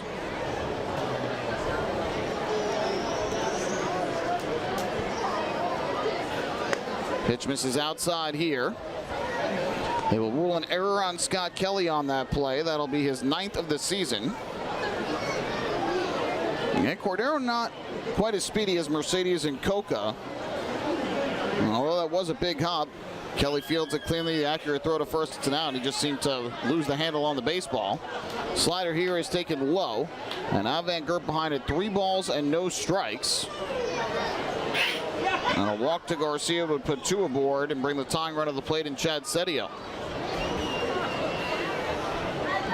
Van Gerp's pitch. That's right down the middle for a strike. Now to move the count to 3-1. The teams played errorless baseball in the game last night. But we have seen the Ducks defense let them down at times this year, and a chance for a 1-2-3 inning. But the ball mishandled by Kelly at second. Another 3-1. And Van Gerp misses down and away, ball 4. So just like the 6th, back-to-back 2-out base runners given up by the Ducks pitching staff. Cordero reaches on the error. Garcia draws the walk. And runners at first and second with 2 down, and that'll bring up Chad Sedio to the plate. Joe DiCarlo went out to the mound to have a quick chat just to go over the signs and approach to Sedio. So Silvio Martinez went out there just to make sure that was the case, signaled that it wasn't a mound visit. So now Van Gerp in a little bit of trouble after retiring the first 2. An error and a walk-up put 2 aboard. And up steps Sedio, who's 0 for 2 with a hit by pitch tonight. First pitch on the way, and Sedio takes a fastball high and outside for ball 1. Sedio 1 for 3 with a walk last night. Struck out swinging his last time up in the 6th against Regnault.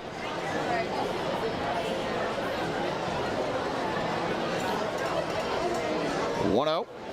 And a slider here from Van Gerp. Just caught the inside corner at the knees for a strike. And that evens the count up at 1-1.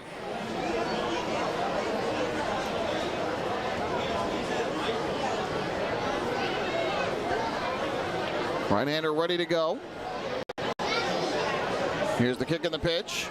Fly ball in the air to right. Alex Dickerson drifts over to his right a few steps. He'll make the catch, and that will retire the side. So Franklin Van Gerp able to work out of some trouble after he worked himself into it a little bit in the 7th. No runs, no hits. There was an error and a walk. Barnstormers leave 2 more. Time to stretch here at Fairfield Properties Ballpark. It's 4-1 Ducks. Let's turn it over to the concourse behind home plate. God Bless America by Leah Anzalone.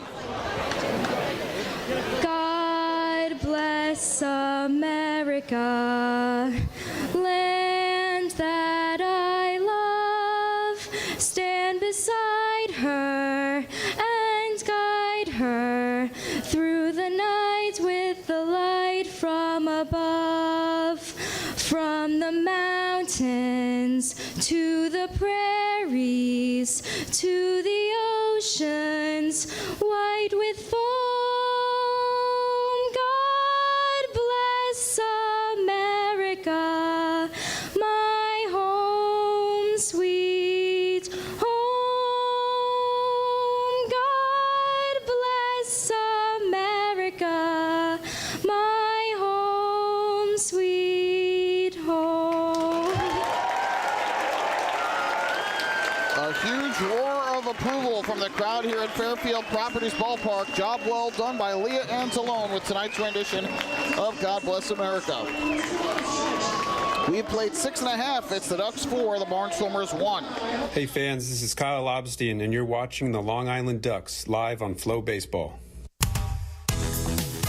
Planning your next party or looking for a caterer that will handle all of your needs? Hidden Gem Cafe has got you covered. From setup to service to cleanup and amazing food that is sure to be talked about, they can do it all without breaking the bank. Hidden Gem knows that each event is unique and strives to design a specialized menu for each event. Call the Hidden Gem Cafe for your next party at 631-390-5912 and be sure to follow them on social media too at the Hidden Gem Cafe for ideas and information. Has your family been affected by substance use? You're not alone, and recovery is possible. At FCA, our caring team members work with you to identify a plan that meets you and your family's needs. We have virtual and in-person peer services ranging from treatment to recovery, prevention, and crisis support. Reach out to FCA to help plan the next best steps for your family. Visit FCALI.org or ThriveLI.org to start your journey today.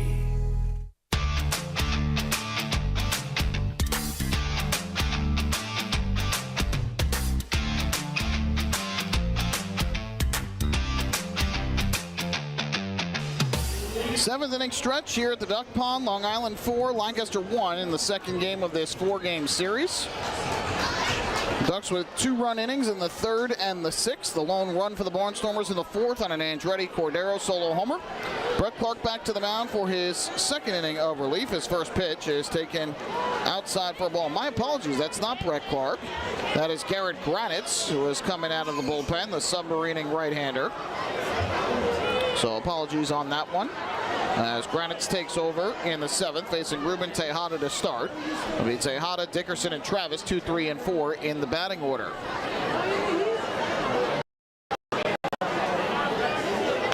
Ground ball to second here by Tejada for Melvin Mercedes. The throw on to first is in time for the out. Tejada now 2 for 4 on the night, and there's one away. So Brett Clark ends up going 2/3 of an inning in relief for the Barnstormers. No hits, but he did allow a run, walking 2 in the inning, 1 intentionally. Also hit a batter. Did not strike out anybody. So 1 hit by pitch and 1 very wild pitch for Clark that prompted some maintenance work on the mound. Granite deals low for ball 1 to Alex Dickerson. Clark threw 13 pitches and 4 for strikes. Dickerson tonight is 1 for 1. He has a single, a sacrifice fly, and a walk in his 3 trips to the plate. A 1-ball, 1-strike count after a foul ball. So the submarining right-hander Garrett Granite's on the hill, pitching the 7th for the Barnstormers.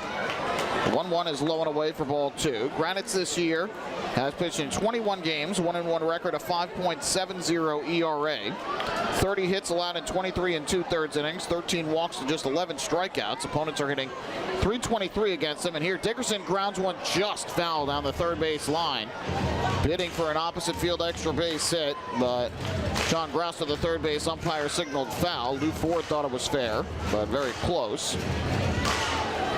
I think Lou more so was trying to will that ball fair than necessarily saying that it was fair. So it'll be a 2-2 here from Granite's to Dickerson. Pitch on the way. Dickerson takes the slider low and outside. That'll run the count full at 3 balls and 2 strikes. Almost 7,000 in attendance tonight. Enjoying a good one here at the Duck Pond. Payoff pitch, and Dickerson chops one on the ground towards third, charging in his lair. He fields, he throws on the run, the throw a little high, but Cordero keeps his foot on the bag for the out, and there are 2 away.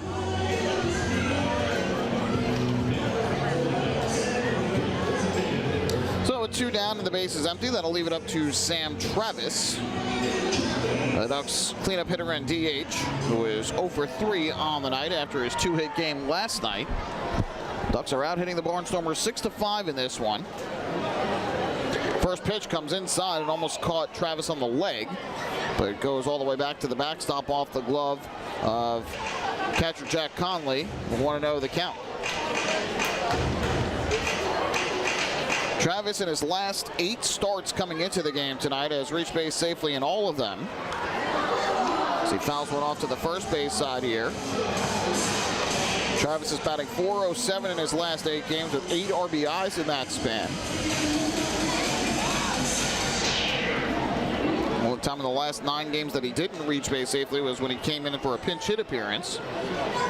1-1 slider, misses the inside corner for ball 2 from Granite's.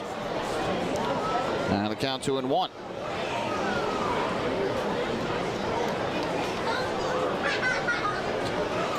His pitch is smacked foul again to the first base side by Travis, up over the Sweets. So that'll even the count at 2-2. Granite's looking for a 1-2-3 inning in the 7th. Barnstormers used just 1 relief pitcher last night, and that was Ofrady Gomez, who pitched the 8th and retired the side in order. So the bullpen is relatively well rested for Lancaster. 2-2. Travis drives one in the air down the left field line. Long one over is Setio, and he will slide and make the catch. Nice grab made in left by Setio to rob Travis of the base hit. And the Ducks retired in order in the bottom of the 7th. That means we'll head to the 8th here at Fairfield Properties Ballpark. Long Island with a 3-run cushion. They lead it 4-1.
Hey fans, this is pitcher Jake Fishman, and you're watching the Long Island Ducks live on FloBaseball.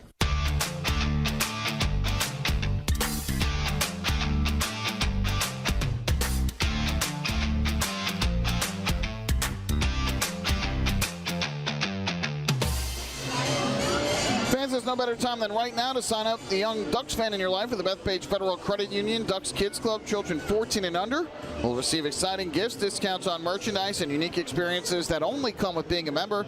Sign up today by visiting liducks.com or by calling 631-940-3825.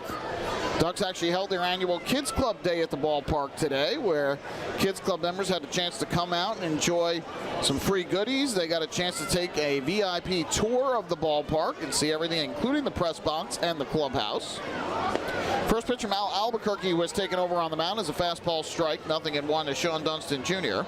Got a chance to run the bases, take a photo out in left field. Pitch here misses low, 1-1. And then they also got some snacks and a private autograph session and photo session as well with Ducks hitting coach Lou Ford, as well as infielders Trent Taylor and Scott Kelly. So a pretty fun day for Kids Club members. 1-1, swing and a miss as Albuquerque tied him up inside, 1-2. That's one of the many perks you get as a Kids Club member, that fun-filled day at the ballpark, which they had today. 1-2. Dunston, a fly ball in the air to shallow left center. That's going to dunk in for a base hit in front of Brantley Bell. So Albuquerque jammed him, but he was able to fight it off for the base hit. He's now 1 for 3 with a walk tonight is Dunston. And the leadoff man on base for Lancaster.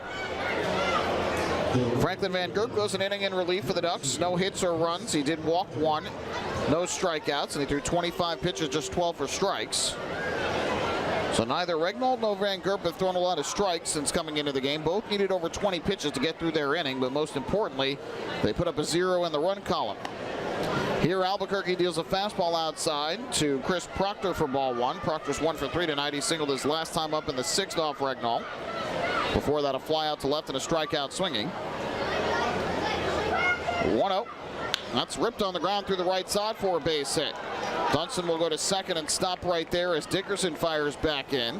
And now Albuquerque in a bit of trouble here to begin the 8th, trying to protect a 3-run lead, back-to-back singles, given up to Dunston Jr. and Proctor.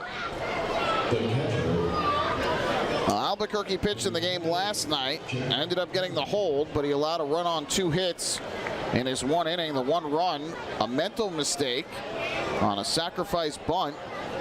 Did not cover the plate when the catcher Joe DiCarlo fielded the ball and threw to first, and Melvin Mercedes raced around a score. From second on the play, Conley showing bunt, takes the fastball high and tight for ball 1. I'm surprised that he would bunt here. Obviously, you can get runners to second and third with 1 out with a successful sacrifice, but you're down by 3 runs. Conley squaring again, infielders coming in. The 1-0 he pulls back and takes a fastball strike. That'll even up the count at 1-1. Conley is 1 for 2 in the game. He singled back in the second and the 3rd, popped to 3rd in the 4th, and walked in the 6th. 1-1 pitch shows bunt this time. Bunts at third base side. That's going to trickle foul. So that'll run the count to 1 ball and 2 strikes on Jack Conley. Dunston will go back to second. And Proctor back to first. So now with 2 strikes, you have to think that the bunt sign is off on Jack Conley.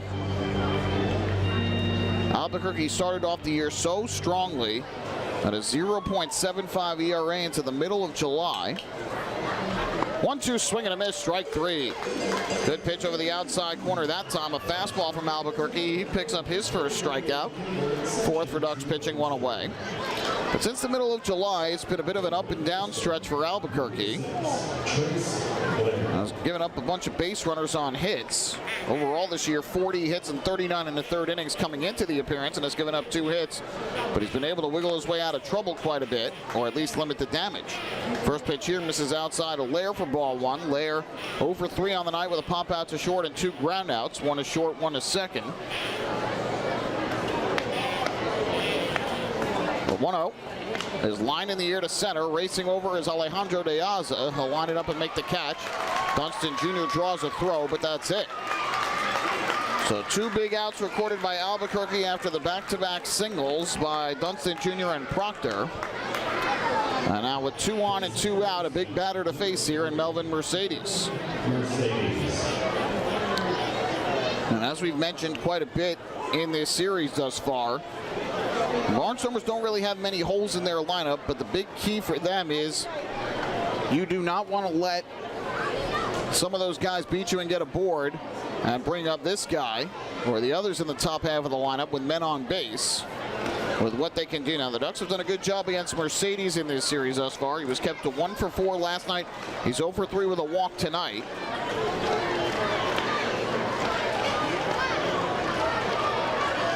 Albuquerque with a long looking for the sign. Now has the pitch he likes. 1-0. Mercedes lays off a high fastball, and it's 2-0. Well, the top 4 in the Barnstormers order, all hitting over 300 this year. Now they can certainly do damage. The 2-0 pitch, swing, or was it not? It was not. He checked his swing and took the pitch low. So now 3-0 the count on Mercedes. I have to think he's taking all the way here. One more would load up the bases, put the tying run aboard. And the 3-0 is inside ball 4.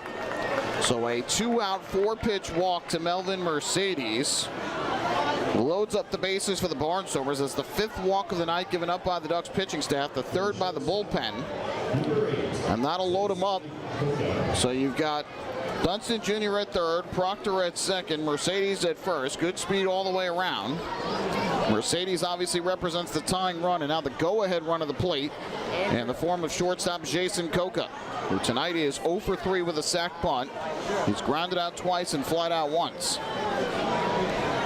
Albuquerque's first pitch, breaking ball, drops in for a strike, and he gets ahead in the count at 0-1. Big moment in the ball game right here with the Ducks trying to protect a 4-1 lead. 0-1, swing and a miss, tied him up down and in. And after the 4-pitch walk, back-to-back strikes by Albuquerque get him quickly ahead in the count at 0-2.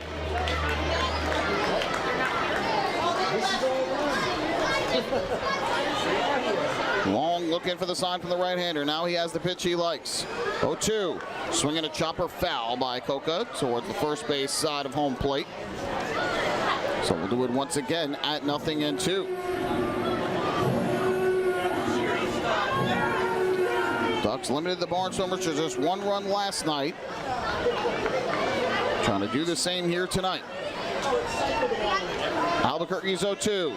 Missed up and away with a fastball that tailed outside. 1-2 now on Coca. And Andretti Cordero, the league leader in RBIs, waiting in the on-deck circle. Right-hander ready. The 1-2. Line drive in a right field. There's a base hit. Dunston Jr. will score. Proctor will come home. He scores. Going to 3rd is Mercedes. It's a 2-out, 2-run single off the bat of Jason Coca. And the Ducks lead is down to 1. It's a 4-3 ball game. So the 2-out, 4-pitch walk to Melvin Mercedes hurts Al Albuquerque. And Jason Coca, who was held hitless on the night, comes up with a big 2-run single that has cut the Ducks lead from 3 down to 1. And with that out of the dugout is going to come Luis Rodriguez, the Ducks pitching coach. He made it about halfway, and now Silvio Martinez chatting with him. And I'm not quite sure exactly what's going on here. I believe the Ducks have only made 1 mound visit on the night.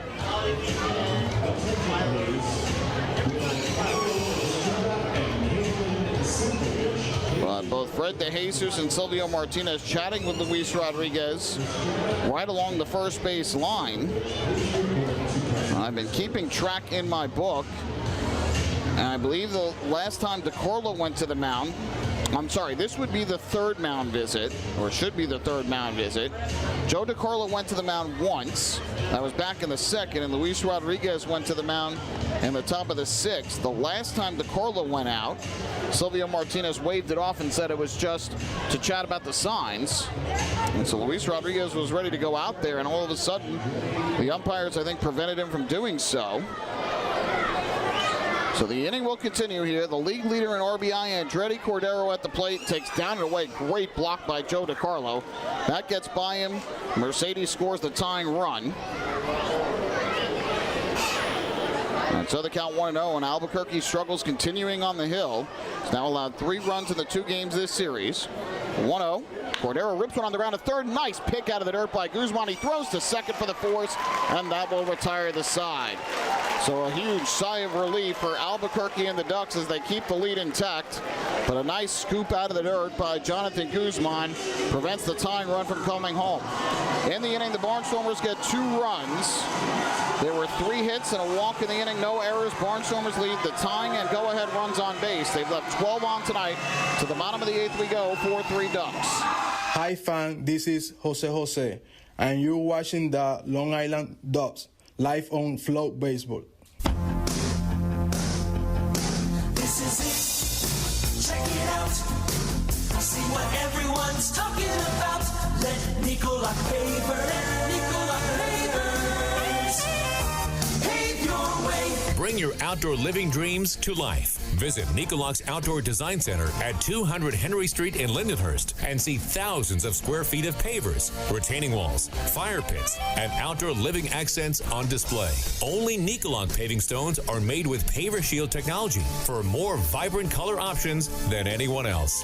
Visit Nicolak.com to request a free sample or their Outdoor Design Center at 200 Henry Street in Lindenhurst. Nicolak. Ask for it by name. You'll see the difference. Visit Nicolak.com. That's Nicolak.com. Let Nicolak paver and Nicolak pavers pave your way. Pave your way.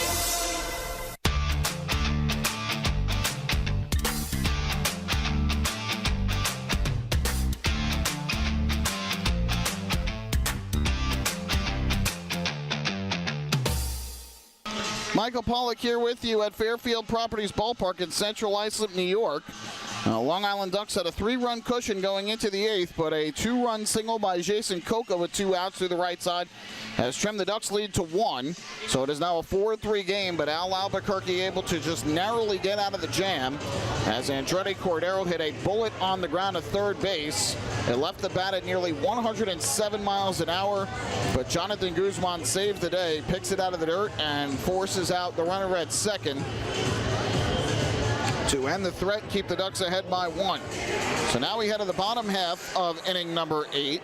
Ducks will try and get some of those runs back. There's a new pitcher in for the Barnstormers. It's number 4, Nick Duran. Duran, the 3rd reliever of the night, 4th pitcher overall for Lancaster. And he will face 5, 6, and 7 in the order for the Ducks. De Aza, Castro, and Bell, as they try and give the bullpen some insurance. Have to figure that it would likely be Jose trying to come on for the save for a 2nd straight night, but we'll have to wait and see. De Aza to lead things off. The first pitch on the way to the plate is a fastball right down the middle for a strike, 0-1. Garrett Granitz with a 1-2-3 inning for the Barnstormers in the 7th. He induced 2 groundouts and a flyout. And through 14 pitches, 9 for strikes. The 0-1 on the way, and De Aza rips one but foul down the right field line. De Aza has gone hitless in 3 straight games coming in. He was 1 for 11 in York and went 0 for 3 last night. He's 0 for 3 thus far tonight with a pop out to short, a foul fly to third, and a strikeout swinging. You can see him shaking his head at home plate in disgust. He hit that last pitch well. It was out in front of it, so a foul ball. 0-2 on the way. Duran kicks and fires, and De Aza hits a ground ball to the right side, backhanded by Cordero. They'll flip to Duran covering in time for the out. And there's one away here in the bottom of the 8th. So De Aza now 0 for 4 tonight, 0 for 7 in the series. The numbers on Duran this year: 17 relief appearances. He's 1-0 with a 2.76 ERA, 5 holds and a save. And 16 1/3 innings, has allowed 12 hits, 6 runs, 5 earned, has walked 8, and has 27 strikeouts in those 16 1/3 innings. Opponents hitting just 194 against him. So impressive numbers for Duran. Now here's Carlos Castro to the plate, who's 1 for 2 on the night with a double, a run scored, and a walk. First pitch on the way, and Castro takes a strike. Nope, the ball, inside, 1-0. Ducks have one player with multiple hits tonight. That was Ruben Tejada. He's 2 for 4 with an RBI. Travis had the lone multi-hit game for the Ducks last night. 1-0. Castro drives one down the right field line, fouling out of play. Looking ahead to the 9th, it'll be the middle of the order for the Barnstormers, 4, 5, and 6. Wilson Garcia will be first, who is 2 for 3 with 2 singles and a walk tonight. And Chad Sedio, who's 0 for 3 with a hit by pitch. And Sean Dunston Jr., who's 1 for 3 with a single and a walk. The 1-1. Castro fouls another one off, this time back behind the plate. And that will run the count to 1-2. So you have a switch hitter, a lefty, and a lefty, 2 up. And that leads me to believe that Jose would be the pitcher to come in for Long Island, who is a lefty. But we'll see. 1-2. That's line foul down the right field line. Jose closed out the game last night with a 1-2-3 9th inning for the Ducks. Throwing just 12 pitches, 9 for strikes. Ducks also have left-hander Jake Fishman in the bullpen. They've used one of their 3 lefties in Kyle Regnault tonight.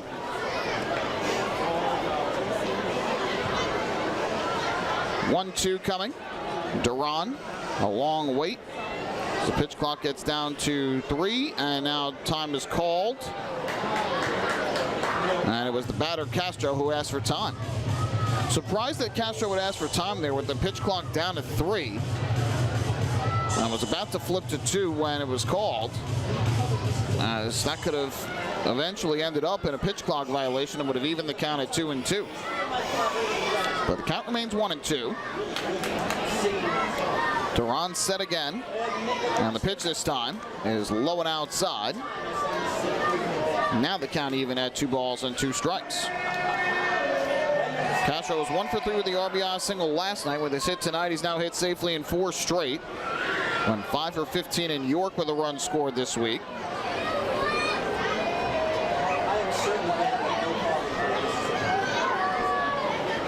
Two on the way. That's fouled back. Just got a piece of it and knocked it off of the equipment of catcher Jack Conley. Some quick updates for you. Southern Maryland trails Gastonia 7-6 right now, bottom half of the 8th inning. So that is good news. It's now 8-6 Gastonia. That's good news for the Barnstormers, who are 2 games in front of Southern Maryland in the division. York with a 9-6 lead over High Point, bottom of the 8th. That's not good news for the Barnstormers. Castro lines another one foul down the right field line. And Staten Island has lost 9-3 to Charleston on the road. So the once red-hot Ferry Hawks have now gone a bit cold. They were swept by the Ducks last weekend. Meanwhile, York has heated up. They've won 4 in a row coming into the game tonight. Could make it 5 if they hold on. 2-2 ground ball to short. Backing up is Coca. Fields and throws on a first in time for the out. 2 away here in the 8th. And that will leave it up to the 7-hitter, Brantley Bell. Spire City and Lexington even at 6. That game's in the bottom half of the 8th inning in Kentucky. Yankees trail the Astros 4-3, bottom of the 4th in Houston. And the Mets trail the Mariners 7-6, bottom of the 6th in Flushing. We'll get you the full out-of-town scoreboard on the post-game show tonight. First pitch coming here from Duran to Bell. The right-hander fires, and Bell swings and pops it foul. First base side, up and out of play. On the count, 0-1. Bell tonight is 0 for 2 with a ground out and a strikeout. He was hit by a pitch the last time he came to the plate in the 6th, and eventually scored on that RBI fielder's choice by Scott Kelly.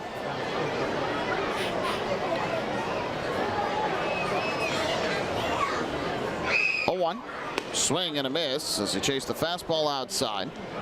That inning kind of ends up with what could have potentially been for the Ducks if DeCarlo did not try and score from second base on that RBI fielder's choice. Ducks would have had runners at the corners and 2 outs for Ruben Tejada, who was 2 for 3 at the time in the game. but it took them right out of the inning. 0-2. And Bell drives one left field, fairly well hit. Racing back, Sedio, he will make the catch. Excellent grab by Chad Sedio in left center field, right in front of the scoreboard. I thought for sure that ball was going over his head, but he tracks it down. He's made a couple nice plays out in left field tonight, and that retires the side in the 8th inning. So for Long Island, no runs, no hits, nobody left. We head to the 9th. 1-run ball game once again here at the Duck Pond. It's Long Island 4 and Lancaster 3.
Hey fans, I'm the pitcher Al Albuquerque, and you're watching the Long Island Dons live on FloBaseball.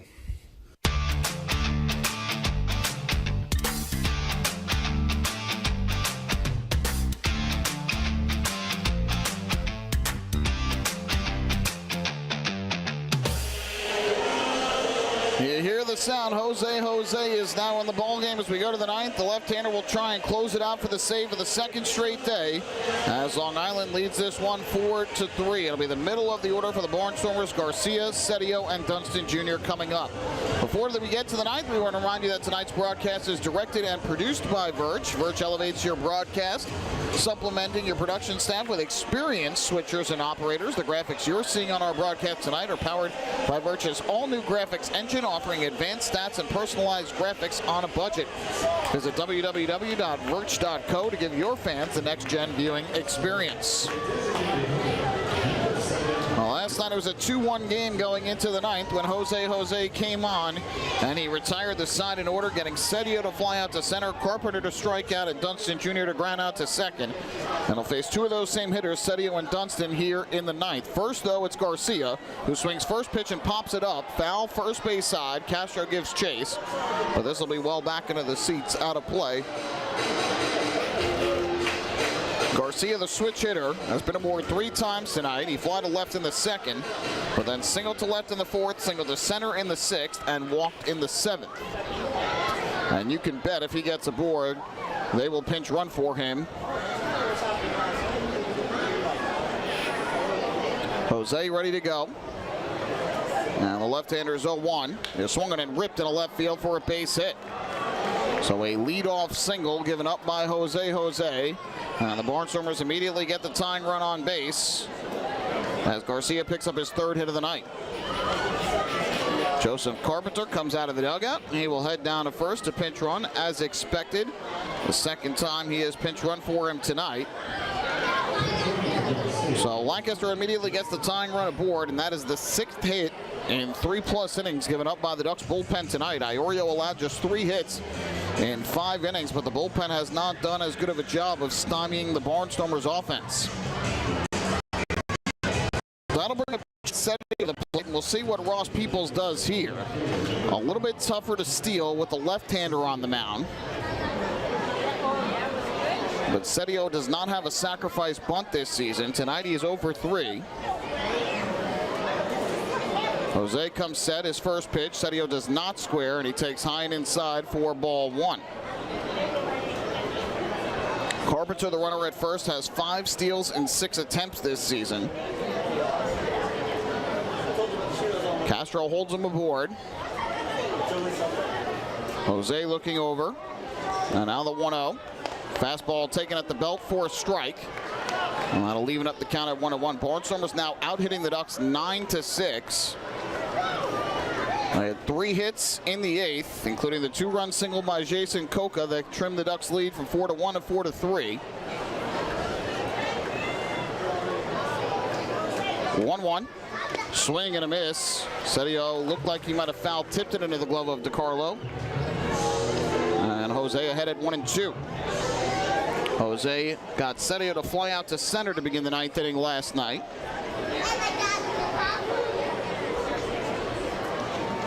Here's the 1-2. This one driven in the air to right. Backing up Alex Dickerson. Looks like he'll have room. And he makes the catch in fairly deep right field, right in front of the warning track for the first out of the inning.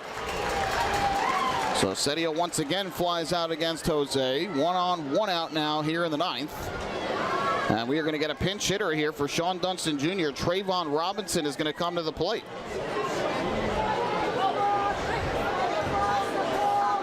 So going to the bench is Ross Peoples to pinch hit with Trayvon Robinson in the 9th. Does not want Dunston Jr. facing the left-hander. This year, Dunston Jr. hitting .266 against left-handed pitching. Robinson hitting .255. So an interesting call here. First pitch, and he swings and misses through a fastball for strike 1. Robinson has not had any action in this series prior to this appearance. Dunston last night grounded out to second to end the game against Jose.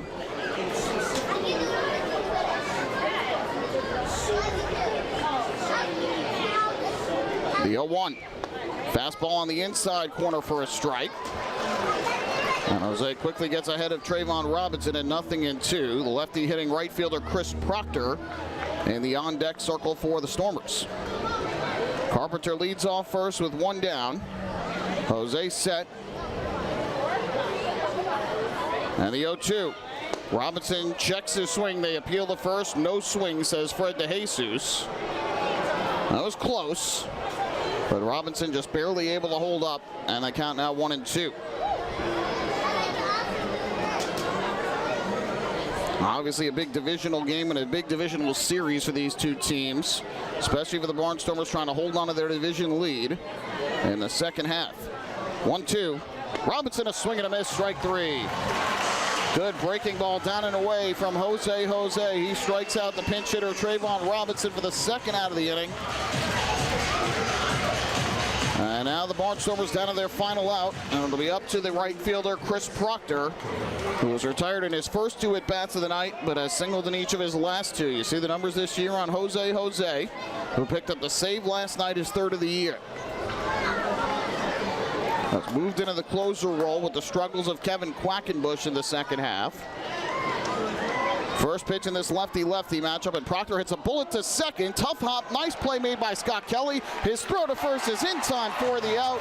This ball game is over, and the Long Island Ducks pick up their 2nd win in a row here this weekend over the Barnstormers as they hang on for the 4-3 victory, and Jose nails his 4th save of the season.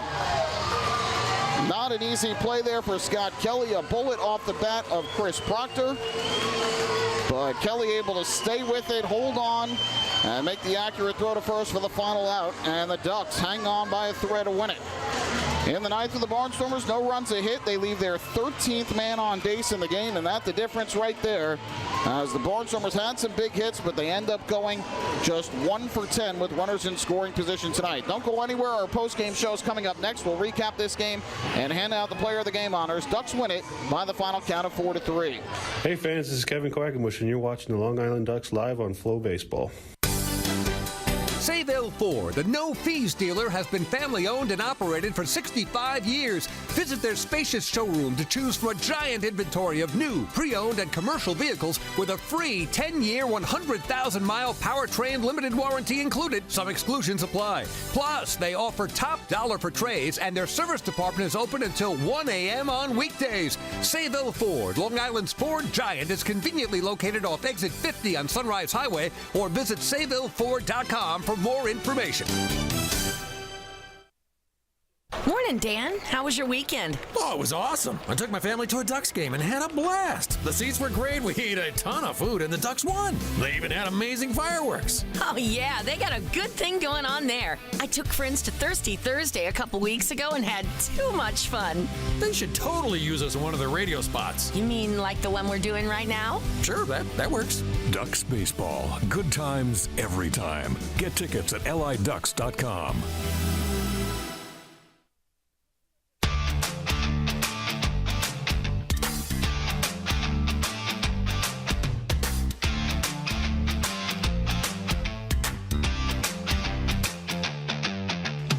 Back here at Fairfield Properties Ballpark, where the Long Island Ducks defeat the Lancaster Barnstormers tonight by the final count of 4-3. They've won back-to-back games here on this weekend, this Labor Day weekend series.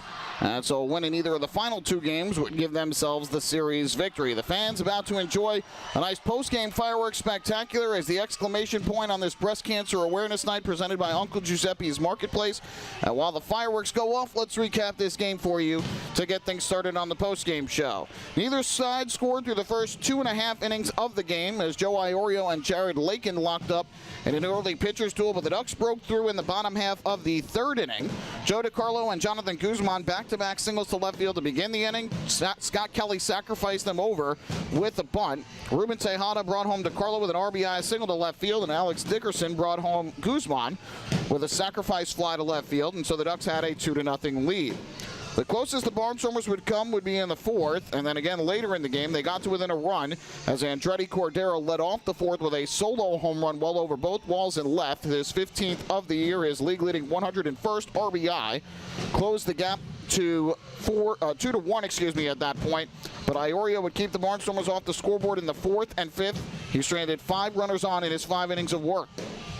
Top of the 6th inning, Kyle Regnault came in. He got into trouble, allowed 2 singles and a walk in the inning, but he got Trey Slater to ground out to second to end that threat. The Ducks rewarded him with 2 runs in the bottom half of the 6th inning. Carlos Castro doubled with 1 out to spell the end of the night for starter Jared Lakin. Brett Clark came in and hit Brantley Bell with the first pitch to put 2 aboard, then threw a wild pitch to move runners to second and third. They intentionally walked Joe DiCarlo to load the bases, then walked Jonathan Guzman to force home a run. That made it 3-1. Guzman's 12th RBI of the year. Then Scott Kelly beat out a fielder choice ground out to second to plate another run. And so Long Island led it 4-1 at that point. The inning only ended when Joe DiCarlo tried to score from second on that fielder's choice. So the Ducks led by 3. In the 7th inning, Franklin Van Gerp worked around an error and a walk to keep the Barnstormers off the scoreboard. Then in the 8th, Albuquerque came on. He gave up back-to-back singles to Dunston Jr. and Proctor to begin the inning. Got a strikeout of Conley and a flyout of Lair, but with 2 outs, walked Mercedes. And Jason Coca followed with a 2-run single to right field to close the gap to 4-3. The Barnstormers had the tying run at third, the go-ahead run, at first. But Andretti Cordero smashed at third, was grabbed by Guzman on a hop, and he threw to second for the force to end the threat. And then in the 9th, Jose allowed a leadoff single to Wilson Garcia, his 3rd hit of the game. Joseph Carpenter went in a pinch run, but Chad Setio popped out to right. Trayvon Robinson pinch hit and struck out, and Chris Proctor grounded out to second to end the game. And the Ducks hold on for a second straight 1-run win as they take the game 4-3. Final totals from tonight's game for the Ducks: 4 runs, 6 hits, and 1 error. They left 6 men on base.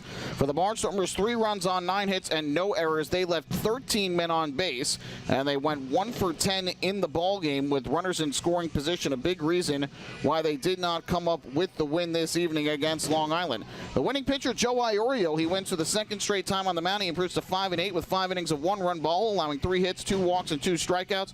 The losing pitcher, Jared Lakin for the Barnstormers, another hard luck loss. 3 runs on 6 hits and 2 walks in 5 1/3 innings. Struck out 3. He falls to 8-4. Jose with a save, his 4th of the year, 2nd straight game with a save. The game tonight, 2 hours, 48 minutes in front of a sellout crowd of 6,961 tonight here at the Duck Pond. Time to hand out tonight player of the game honors. Tonight we'll give it to Ruben Tejada of the Ducks, who had 2 hits in the ball game, including an RBI single in the 3rd inning. And Ruben Tejada is tonight's player of the game for Long Island. Credit as well to Jonathan Guzman, who was 1 for 2 with a single, an RBI walk, and a run scored. And he also made that nice snag of that hard ground ball to third by Cordero that kept the Ducks' 1-run lead intact. Take a break. When we come back, we'll have the out-of-town scores, and then we'll wrap things up for tonight's ball game. Hey, fans. This is outfielder and hitting coach Lou Ford, and you're watching the Long Island Ducks live on FloBaseball. Planning your next party or looking for a caterer that will handle all of your needs? Hidden Gem